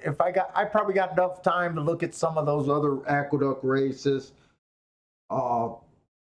Last race was a mile. I hate the route to sprint. I'm willing to forgive him on the route to sprint because for the most part, actually, all his other races have been sprints. So he's probably a sprinter anyway. So we won't hold that against him. The 2s, another first, Jesus, another shipper. I'm going to come back to him, look it up. The 3. Matt Strides with the slowest winner, slow. Matt Strides with the slowest winner. That should not be a slow. That was just Matt Strides with the slowest winner all the way across the track. Didn't get his head down. 2 races ago, he was fast. 21 and 3, 43 and 4. Those are legit. I mean, he fits. So far, every horse I've looked at fits this race. And you know what? Looking at the board, this is going to be a tough separation here. You know, I can almost tell that I wasn't even interested in this race the way I handicap. The 4 horse, we'll come back to him. I'll try to look him up. The 5 horse, slow.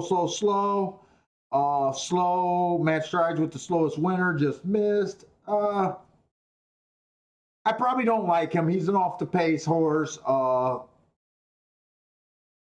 I think at this level, he won't be within the 3 lengths of the lead. I think he'll be farther back than what I want him to be. 6 looks like a stalker, slow, last race. Matt Strides with the slowest winner at the finish. So even though he was slow, I mean, he just missed by a nostril or whatever the beaten lengths was. So it's not a bad race. I just don't care for it. 2 races ago, he was average, second average. 3 races ago, he was on the fast side. And the 7 horse, stepping up against winners for the first time. There's even some multiple winners in here. He was fast, second. So he was fast, average. That's a good race. Post position doesn't matter on the turf. I think what matters more is I want to look up some of these horses. When you have a race and everyone qualifies and there's nothing separating, it's almost like this is a race where I would like if I'm doing a double, probably, but this is not the race that I want to be narrow on the double kind of deal.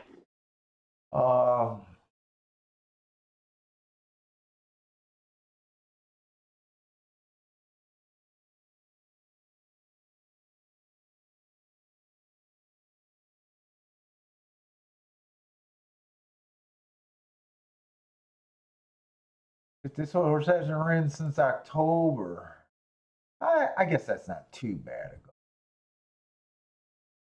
Yeah, the 2 horse. Who's the Woodbine horse? Oh, I didn't flip these through. I'll scroll through in case people care.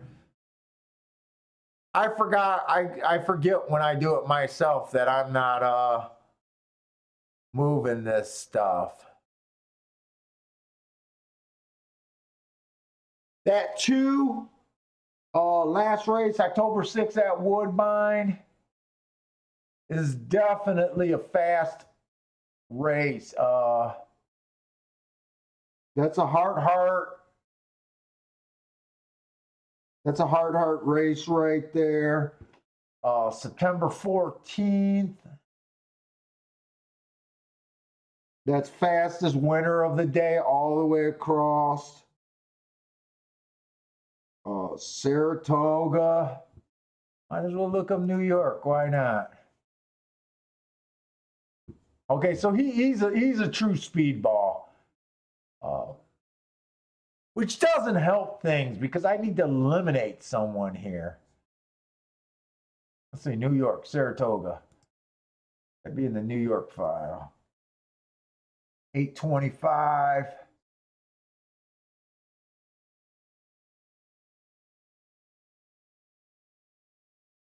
In New York, he was second average. He's just a legit fast horse on the turf. Kind of what all of these horses are, which is the exact profile you need. I got New York out. I can look up the 1 horse here, 1121. This horse is fucking annoying. The 1 horse, last race was a 1 race sample. 2 races ago was a 1 race sample. 3 races ago.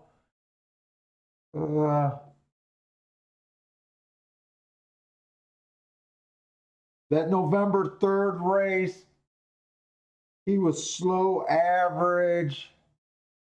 Slow average, slow. It was a speed favoring day. So I don't even know if that horse likes the turf. So I guess I would be against him. Oh, 3 they're betting.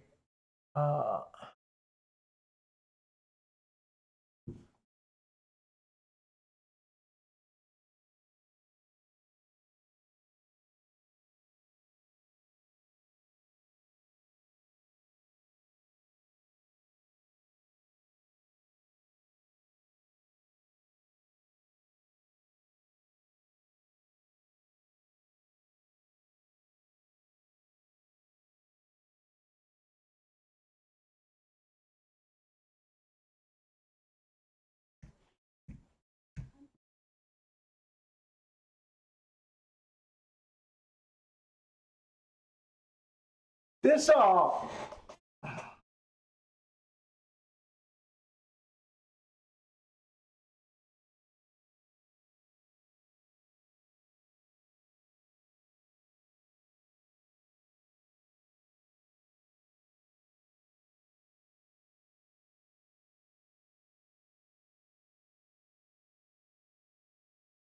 I tell you what, if the 2 was more recent of a race, I'd be all over this 2 horse kind of.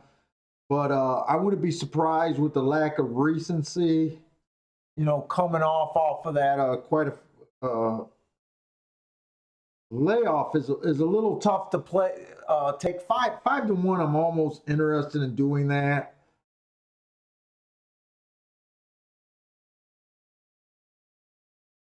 The 1 horse, I'm willing to go against the 1 just because I don't know if this horse ran on the turf and he doesn't look that fast.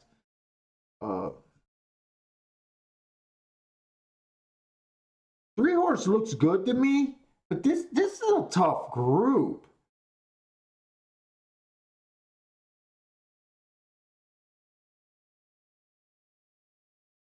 I mean, I'd almost rather, I was going to say I'd almost rather take the 6 because I thought he was going to be a little bit longer than the 2 horse or the 3 horse, but then at a fucking 2 to 1 and 3 to 1. I mean, there's almost no difference.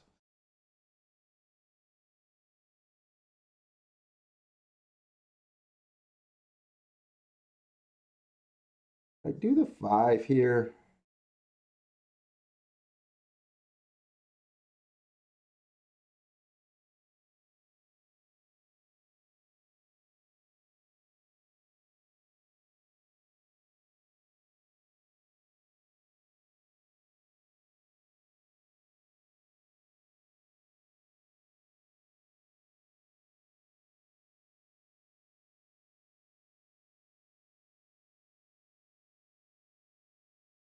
Two got a lot of workout. Two's the horse I'm interested in here.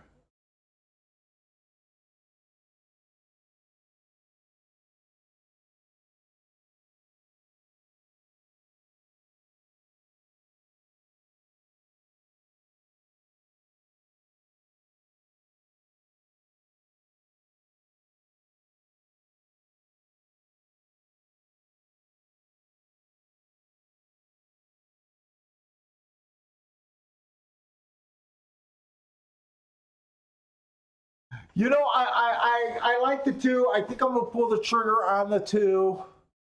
Definitely putting the two in the tournament.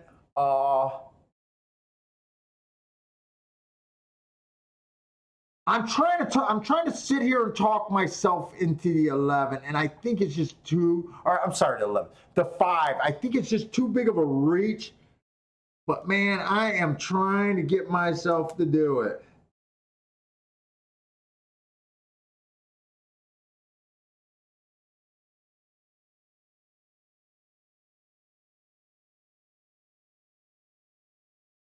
You know, I am a little bit.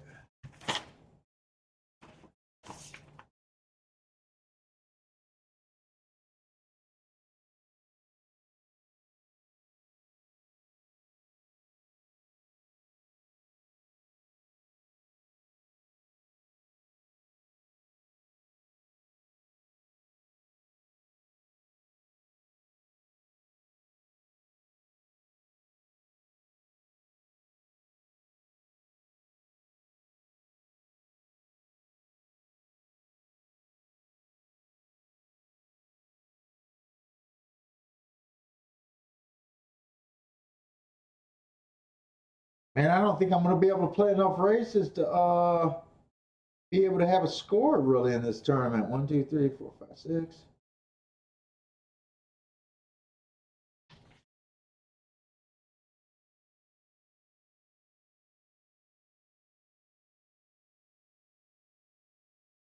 Let's two at least get the lead. Oh shit, they're racing. I keep getting screwed up on the TV. I don't know if the two can survive a battle after being off. 21. Can this 5? I doubt if this 5 can come on from this far away, but I had to try to make a call here.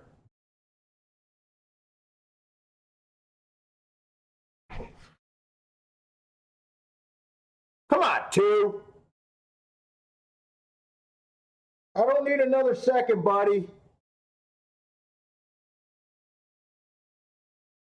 You gave it up on the last thing. Come on, 5, get second. No. 5 left himself nowhere to go. They got ran over big time. Well, I thought I had 2 shots at that race with the 5 and the 7. This is why I can't even find any money plays today. I just have not found any that I even love.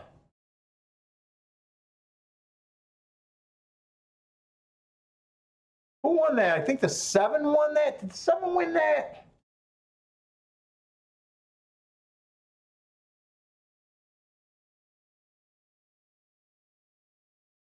I think the 7 won that. Boy, that's in real tight at that finish line. I mean, they are in tight there.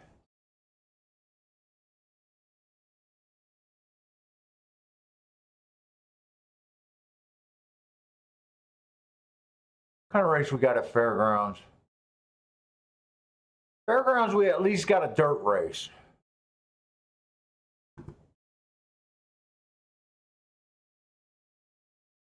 Oh yeah, I remember this race. There was a lot of scratches here. And I just handicapped up until I think 5 o'clock. I didn't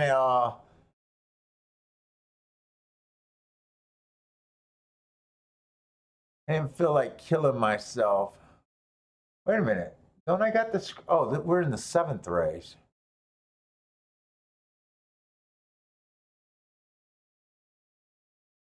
Lame is the horse who beat is not yeah.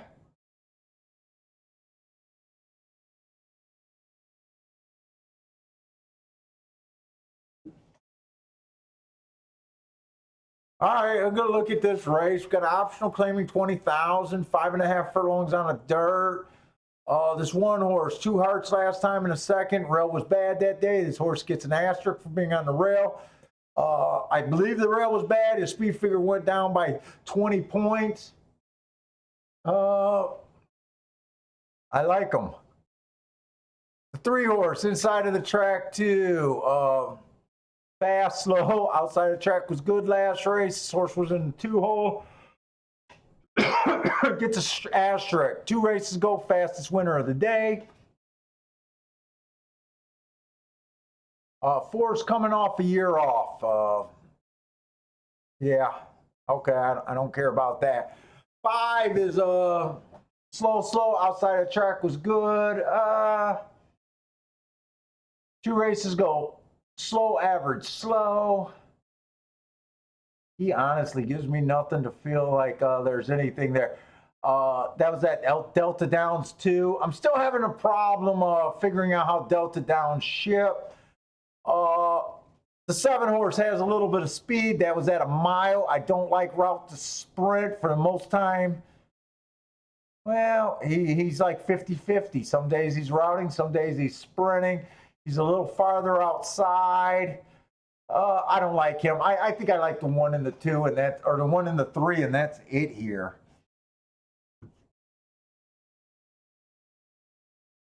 And the 8 horse looks good. I think he's gonna be in about the 1, 2, 3, 4, 5, 6 post position. I'm only into fairgrounds for the inside of the track.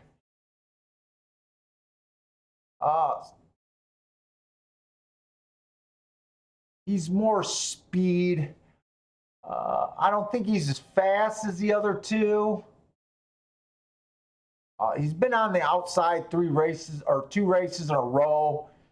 He has been able to win from the outside both races. Although I don't have that the rail was great that day. Overall, I just think that the fairgrounds rail is better, or inside, not necessarily rail. I'm between the 2 and the 3. Or I'm sorry, the 1 and the 3. That's all I'm between. I probably like the 1 better. These 2 idiots might get into a suicide speed duel. They had to give us the extra half a furlong to make it a little more questionable, but that's what I like. All I like is the 1 and 3 here.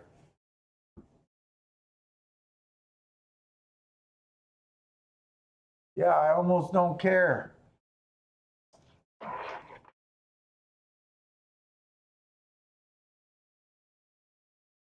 I going to do anything here is the question.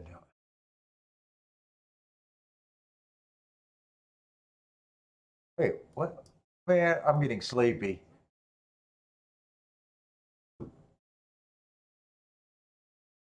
Yeah, I mean this is a race where half the field is a chalk. I know that the 1 is technically the chalk, but shit. 5 to 2 and 2 to 1 is really no difference in my book. They're a race where they just kind of force you to bet 1 and be right about it.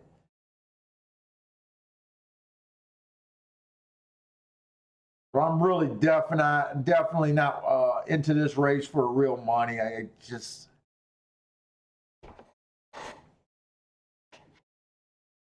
depending on where I'm at the tournament, if I have a lot of points, I might try to pad on my lead. I couldn't waste a lot of plays on this. You know, if I was having a good day. But for the most part, this would be a no bet. It's probably a no bet anyway. It's definitely not worth money. I don't try to. You know, I don't mind taking a chalk or a low price horse if I have something of value underneath. But when both of the horses are chalk, I don't really believe in betting tickets that just makes you a little bit of money or just enough to bet the next race. I'd rather sit out a race like this.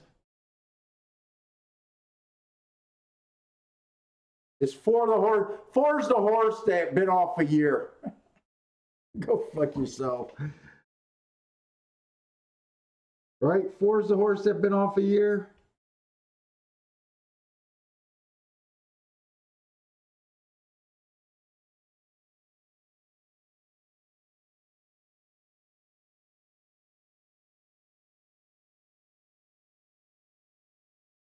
This is Fairgrounds what? I don't know what the 3's rating for. He needs to go, and he needs to already go. I don't understand why you're not putting pressure on a horse that hasn't raced for a year. I don't think jockeys are fucking athletes because they don't understand pressure. Pressure breaks. Oh, fuck me. Am I right about this horse not racing for a year? Only on this show, the horses that haven't raced for a year can win against active race horses. And no, I don't believe in the trainer did a brilliant job training.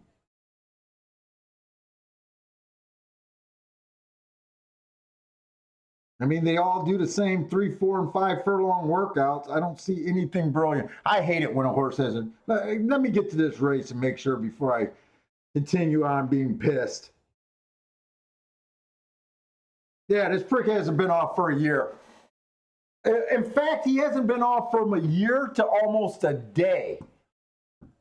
What day is today? Is today February 9th? What day is today? Oh no, February 6th. Oh, he's 3 days shy of being off a year.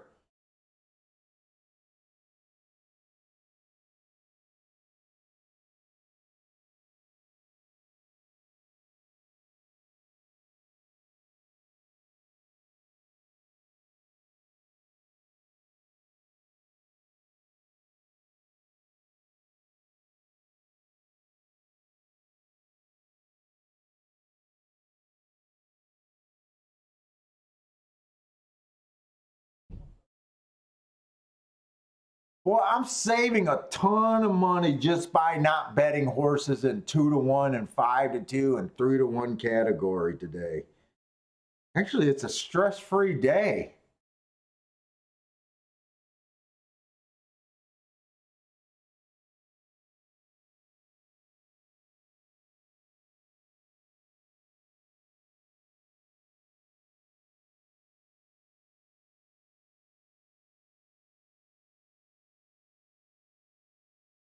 I'm trying to look something up. What we got? I'm getting tired.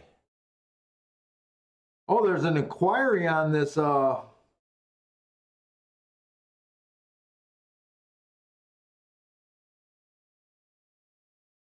an inquiry on there.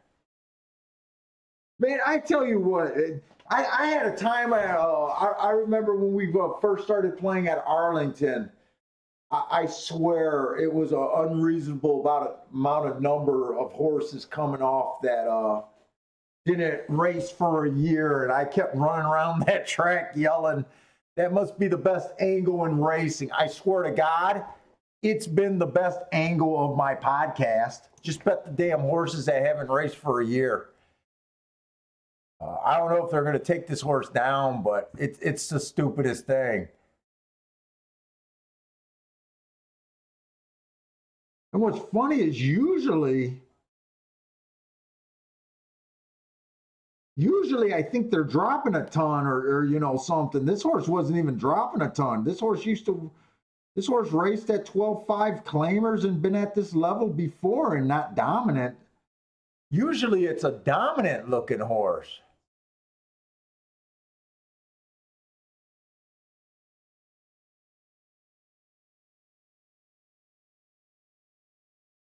I mean, he did have the 3-hole. One kind of missed the break in that race. I'm already wasting too much time on that race.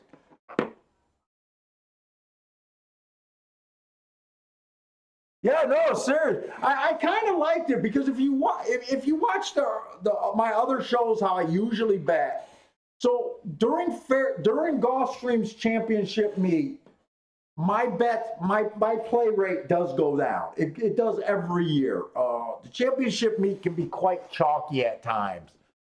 Uh, but when it's the summer meet, when it's the crappy horses, I try to bet almost every race.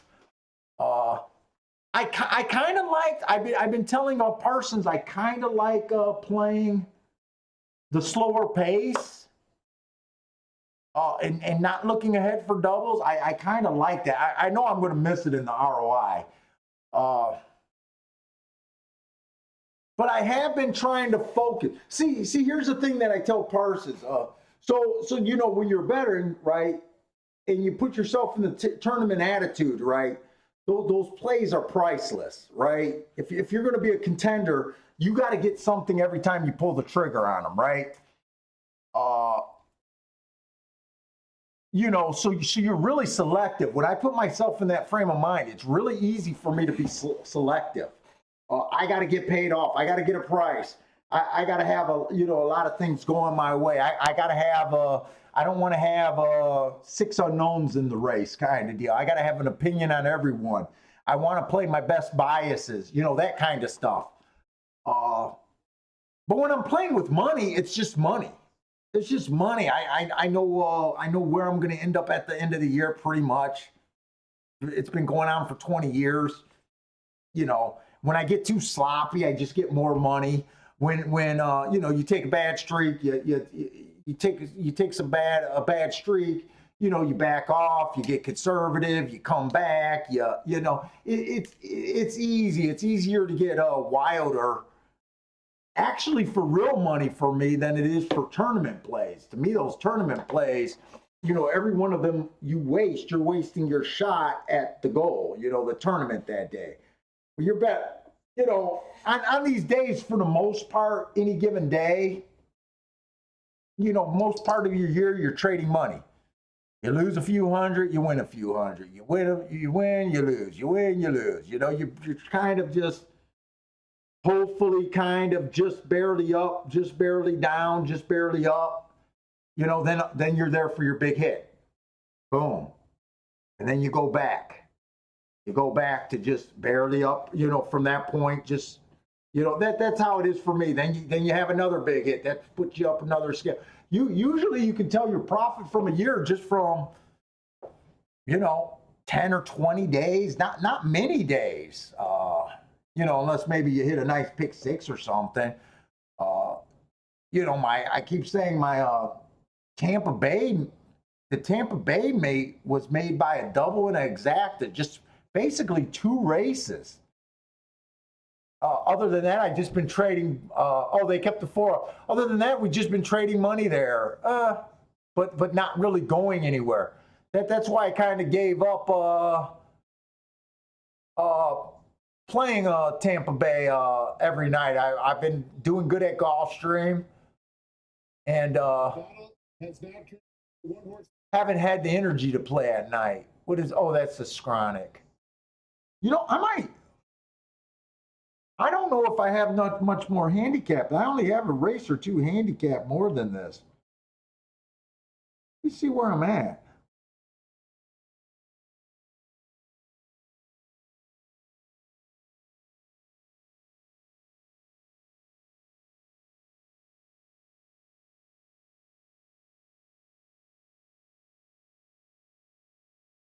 Yeah, so you know what?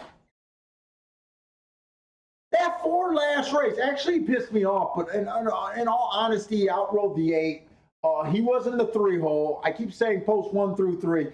I am prejudiced against horses that haven't ran a year and just threw them out for that matter. So actually, that's just a race that I probably couldn't have came up with just because I hate horses that haven't raced for a year. But as far as him being what I'm looking for, he did absolutely fit the bowl. A front speed horse or a horse that could be within 3 that was on the inside of the track. Remember, the one missed the break. So in hindsight, he wasn't hard to get to. In fact, if I would not have realized that that was a 2019 race instead of a 2020 race, February 2020, if I didn't realize that, I probably would have been on them as my shot. But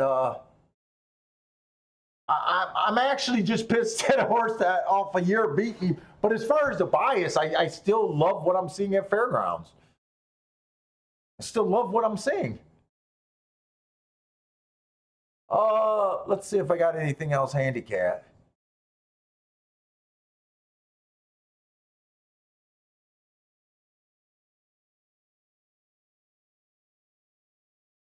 I got a feeling this 8th race might be my last race, at least online, because I don't have the other races even handicapped.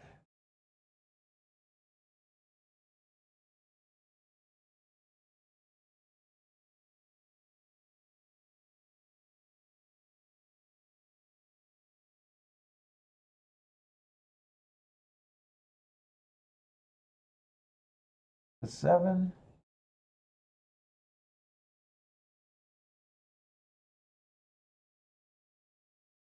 Okay, so let's look at this. The 7 is a favorite in race 8. Is that what we're on, race 8? Race 8 at Gulfstream? I think that's what you're talking about. Let's see, where are we at? Yeah, this is probably going to be my last race. Hopefully I'll be able to actually find a play. I think I made 2 kind of small plays today, and that was it. I don't think I bet any. I think that's all I did for real money. It was kind of a non-eventful day. I'm actually not surprised because of what I was planning on trying to do anyways. But the only thing I should have played that I didn't was that 7-1 winner. Other than that, there was a couple 2-1 winners that we kind of passed on that it wasn't a big deal. I think there was an 8-5 winner, and not a big deal. But other than that, I don't think there was that many real chances today, to be honest. We got 6 furlong, Clank 12-5, non-winners 3 lifetimes on the dirt. I mean, I love cheap horses. What's that? I love cheap horses and I love the dirt. So this is a good race to probably call my day anyways.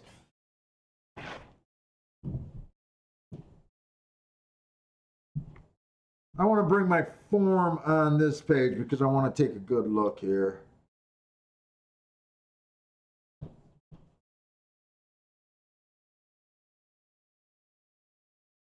Uh-oh. Let's see this. I already know what this is going to be. Got something to say? No? Oh, I thought you were going to say, do you want to go to the restaurant tonight? No, you don't? Oh, sweet. I thought for sure you would.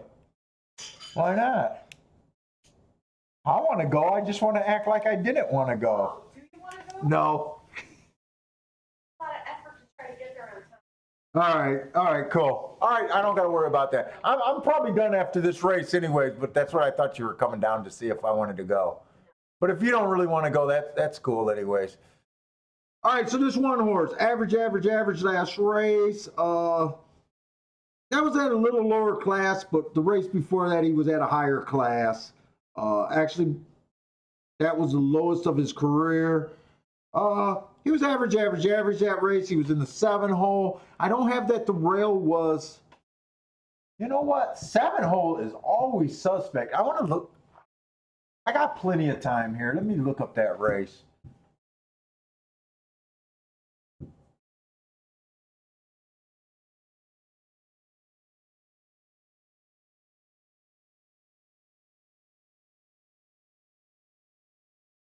I don't know if I like how you suggested that I put the folder, Ski.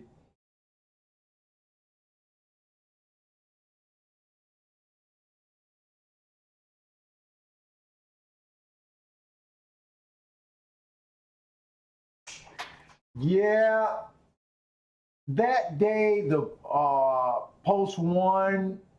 They had a winner from the 1 hole, winner from the 2 hole, 2 winners from the 4 hole. Oh, wait a minute.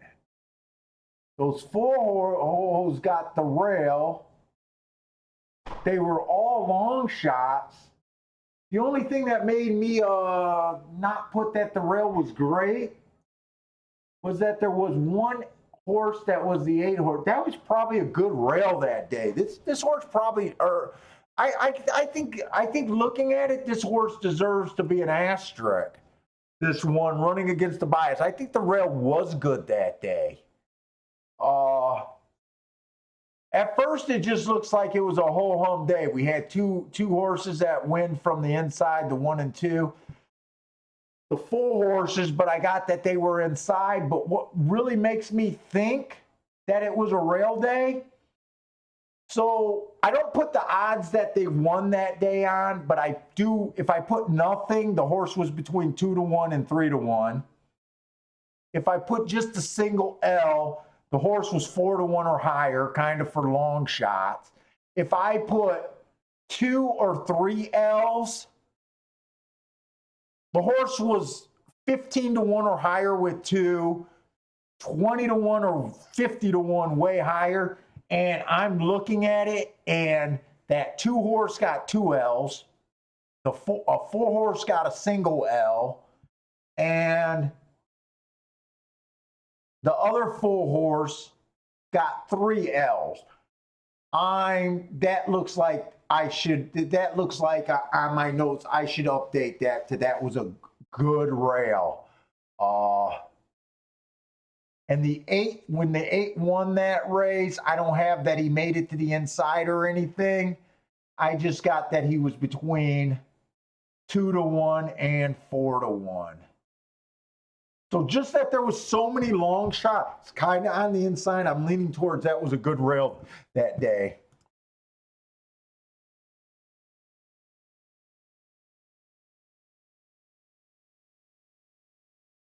Yeah, I like cheap horses. You know what? I think cheap horses is just the comfort level. I learned how to handicap at a cheap track. So, you know, if you see them more, you know that. When you look at a big race, you know, okay, cheap races, it's a lot easier to throw out horses.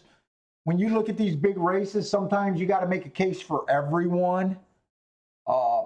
Trainer moves mean a little bit more in a big race than it does cheap races. So I'm just more comfortable at cheap races.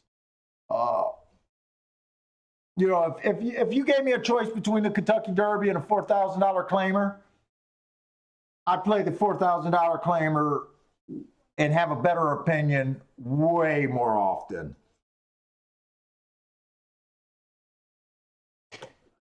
The 2 horse, second, average last race. What's wrong? Where's my mouth? That's actually a good race. So I am interested in the 1. I'm interested in 1 actually at 6 to 1. The main reason is because he was average. The main reason is last race he had the 7 hole. At first I kind of held that against him. Went back and looked at the day, and now I'm thinking, you know, I should give this horse another shot. The 2 horse, second average. 2 races ago outside of the track was good. That was a route turf. I don't know how that race rated average, but I checked it twice last night. I mean, I do not know how you could be 10, 15, and 20 lengths behind, and I'm still calling that average, but it was. December 15, he was slow and average. I guess I like the horse, but I'm not crazy. Right now I'm leaning towards I'm not crazy about him, but I do think he needs to be respected. The 3 horse. I don't have Penn National. I don't really have. I got Laurel. I just don't think the Laurel dirt horses are that great. He does get the inside of the track. I was probably just on the lazy side of not looking him up. Maybe I'll try to look him up if I can. I'll look him up. The 5 horse, average, slow. 2 races ago, the rail was bad. He was in the 8 hole, so the rail didn't affect him. He was just average. I'm not sure. Because I'm not playing gimmicks, I'm probably just going to be looking at the 1 horse mainly to win. Maybe 2 on top of these horses.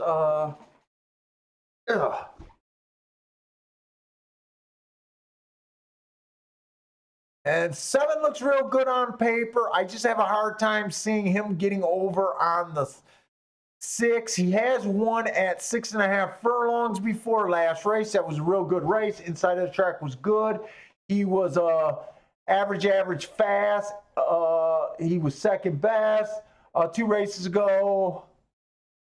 Okay, this race, okay, so the 6 horses are overall sprinter. I think the 7 horses are overall router.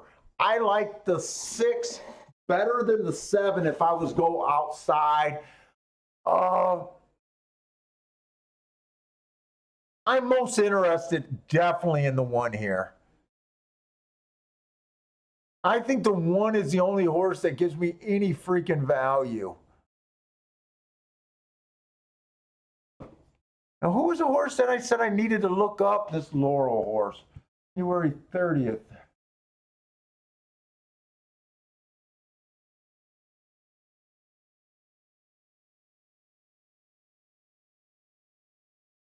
That was slow, average. I still don't care for him. I'm gonna look up his Woodbine race. I kind of already got my mind made about him. I just don't care for him.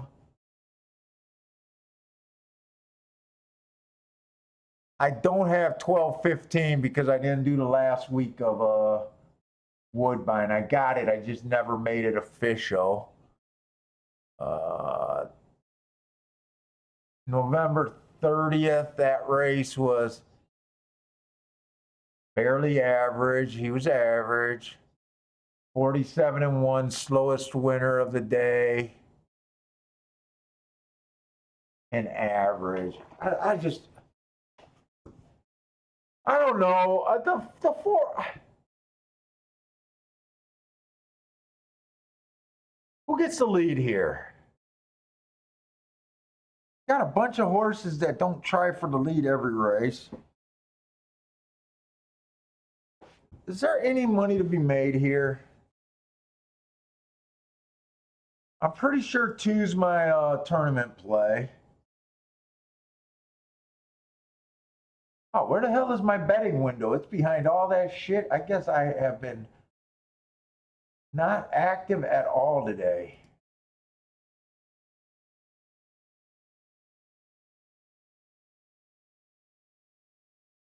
Two one is paying $11.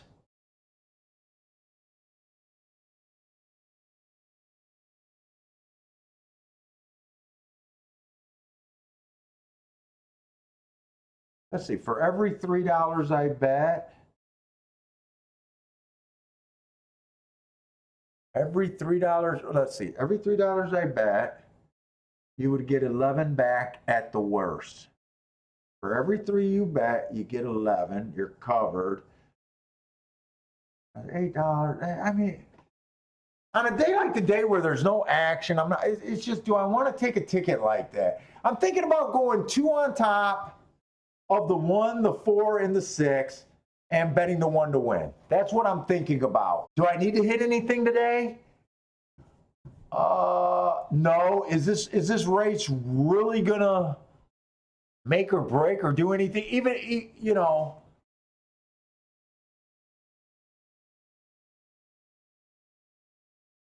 I'm almost at the point where do I even need it?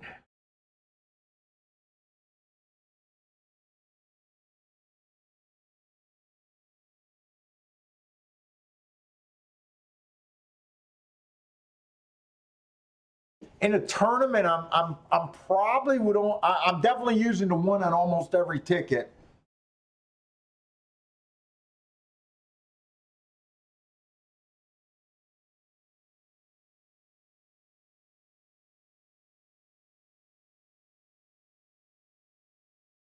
The only other horse I'm interested.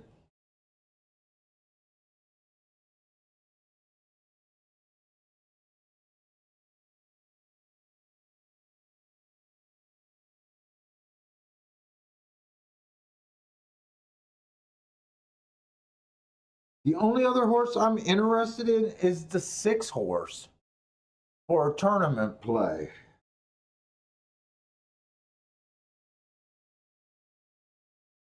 And 6 doesn't really get the lead here. Wait a minute. Wait. 1 is not a need the lead type. 1 is definitely not a lead the need type.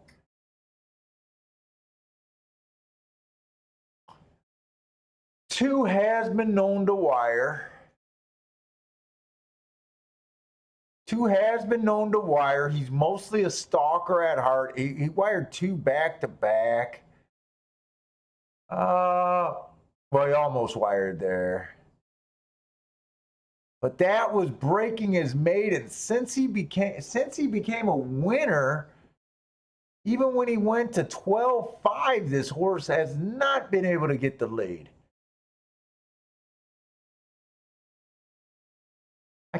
So far I can't trust the 1 or 2. This horse has had the lead before. He had the lead at a mile 16. Don't care about that. Don't trust him for the lead here. Last 4 races, he's nowhere near the lead. I doubted if it'd be him. The 5 horse. This horse does not have the lead at heart. The exact I was thinking of playing is 2 on top of 1, 3, and 5, and 1, 3, and 6. I'm just not involved enough at this time of the day to even care. I've had 2 races and I'm not even in for $30 for the day. I don't even care. It's like I didn't even bet. It's like I took off from the track. But I am betting the 1 and the 6 in the tournament is what I'd be doing here. I might.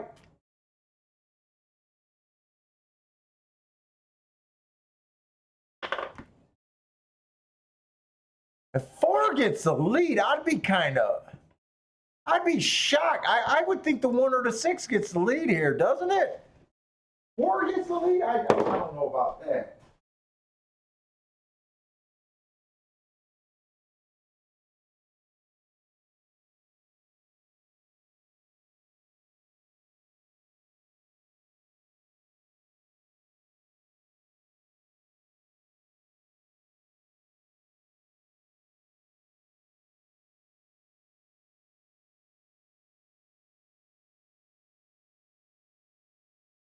Oh.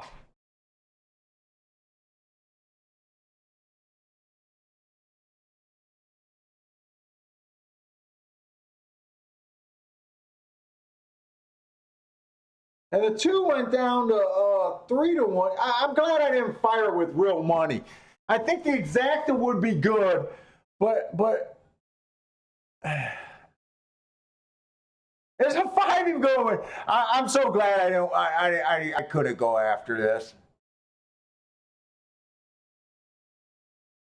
I think Gulfstream, it's been inside. It's been all chalk. This is just a day that I can't bet. So I kept looking at that 1-5 exacta, and I know this is going to be sandbagging because I didn't say it, but this 5 horse ran on February 7th,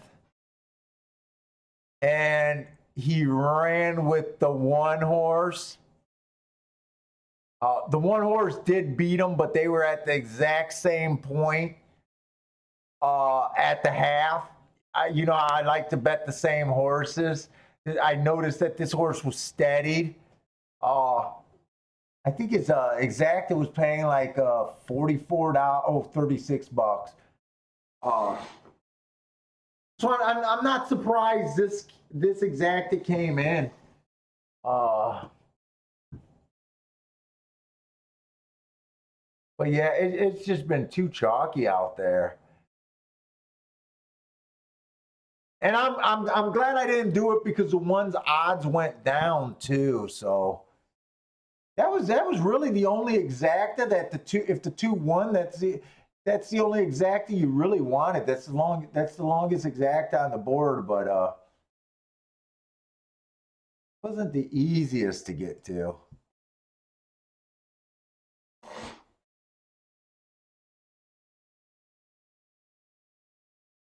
But I'm done. I don't have anything past 5 o'clock handicap, so I think I'm gonna be done at least being live right now.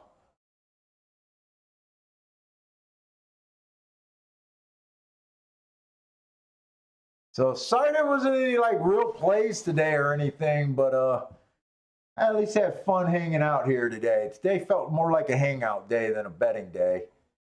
I don't think I've ever been playing this long and only bet $30. I played like a saint today.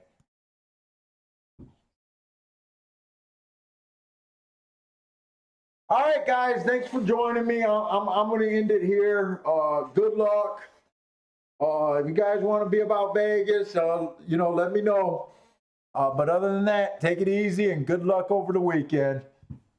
All right, bye.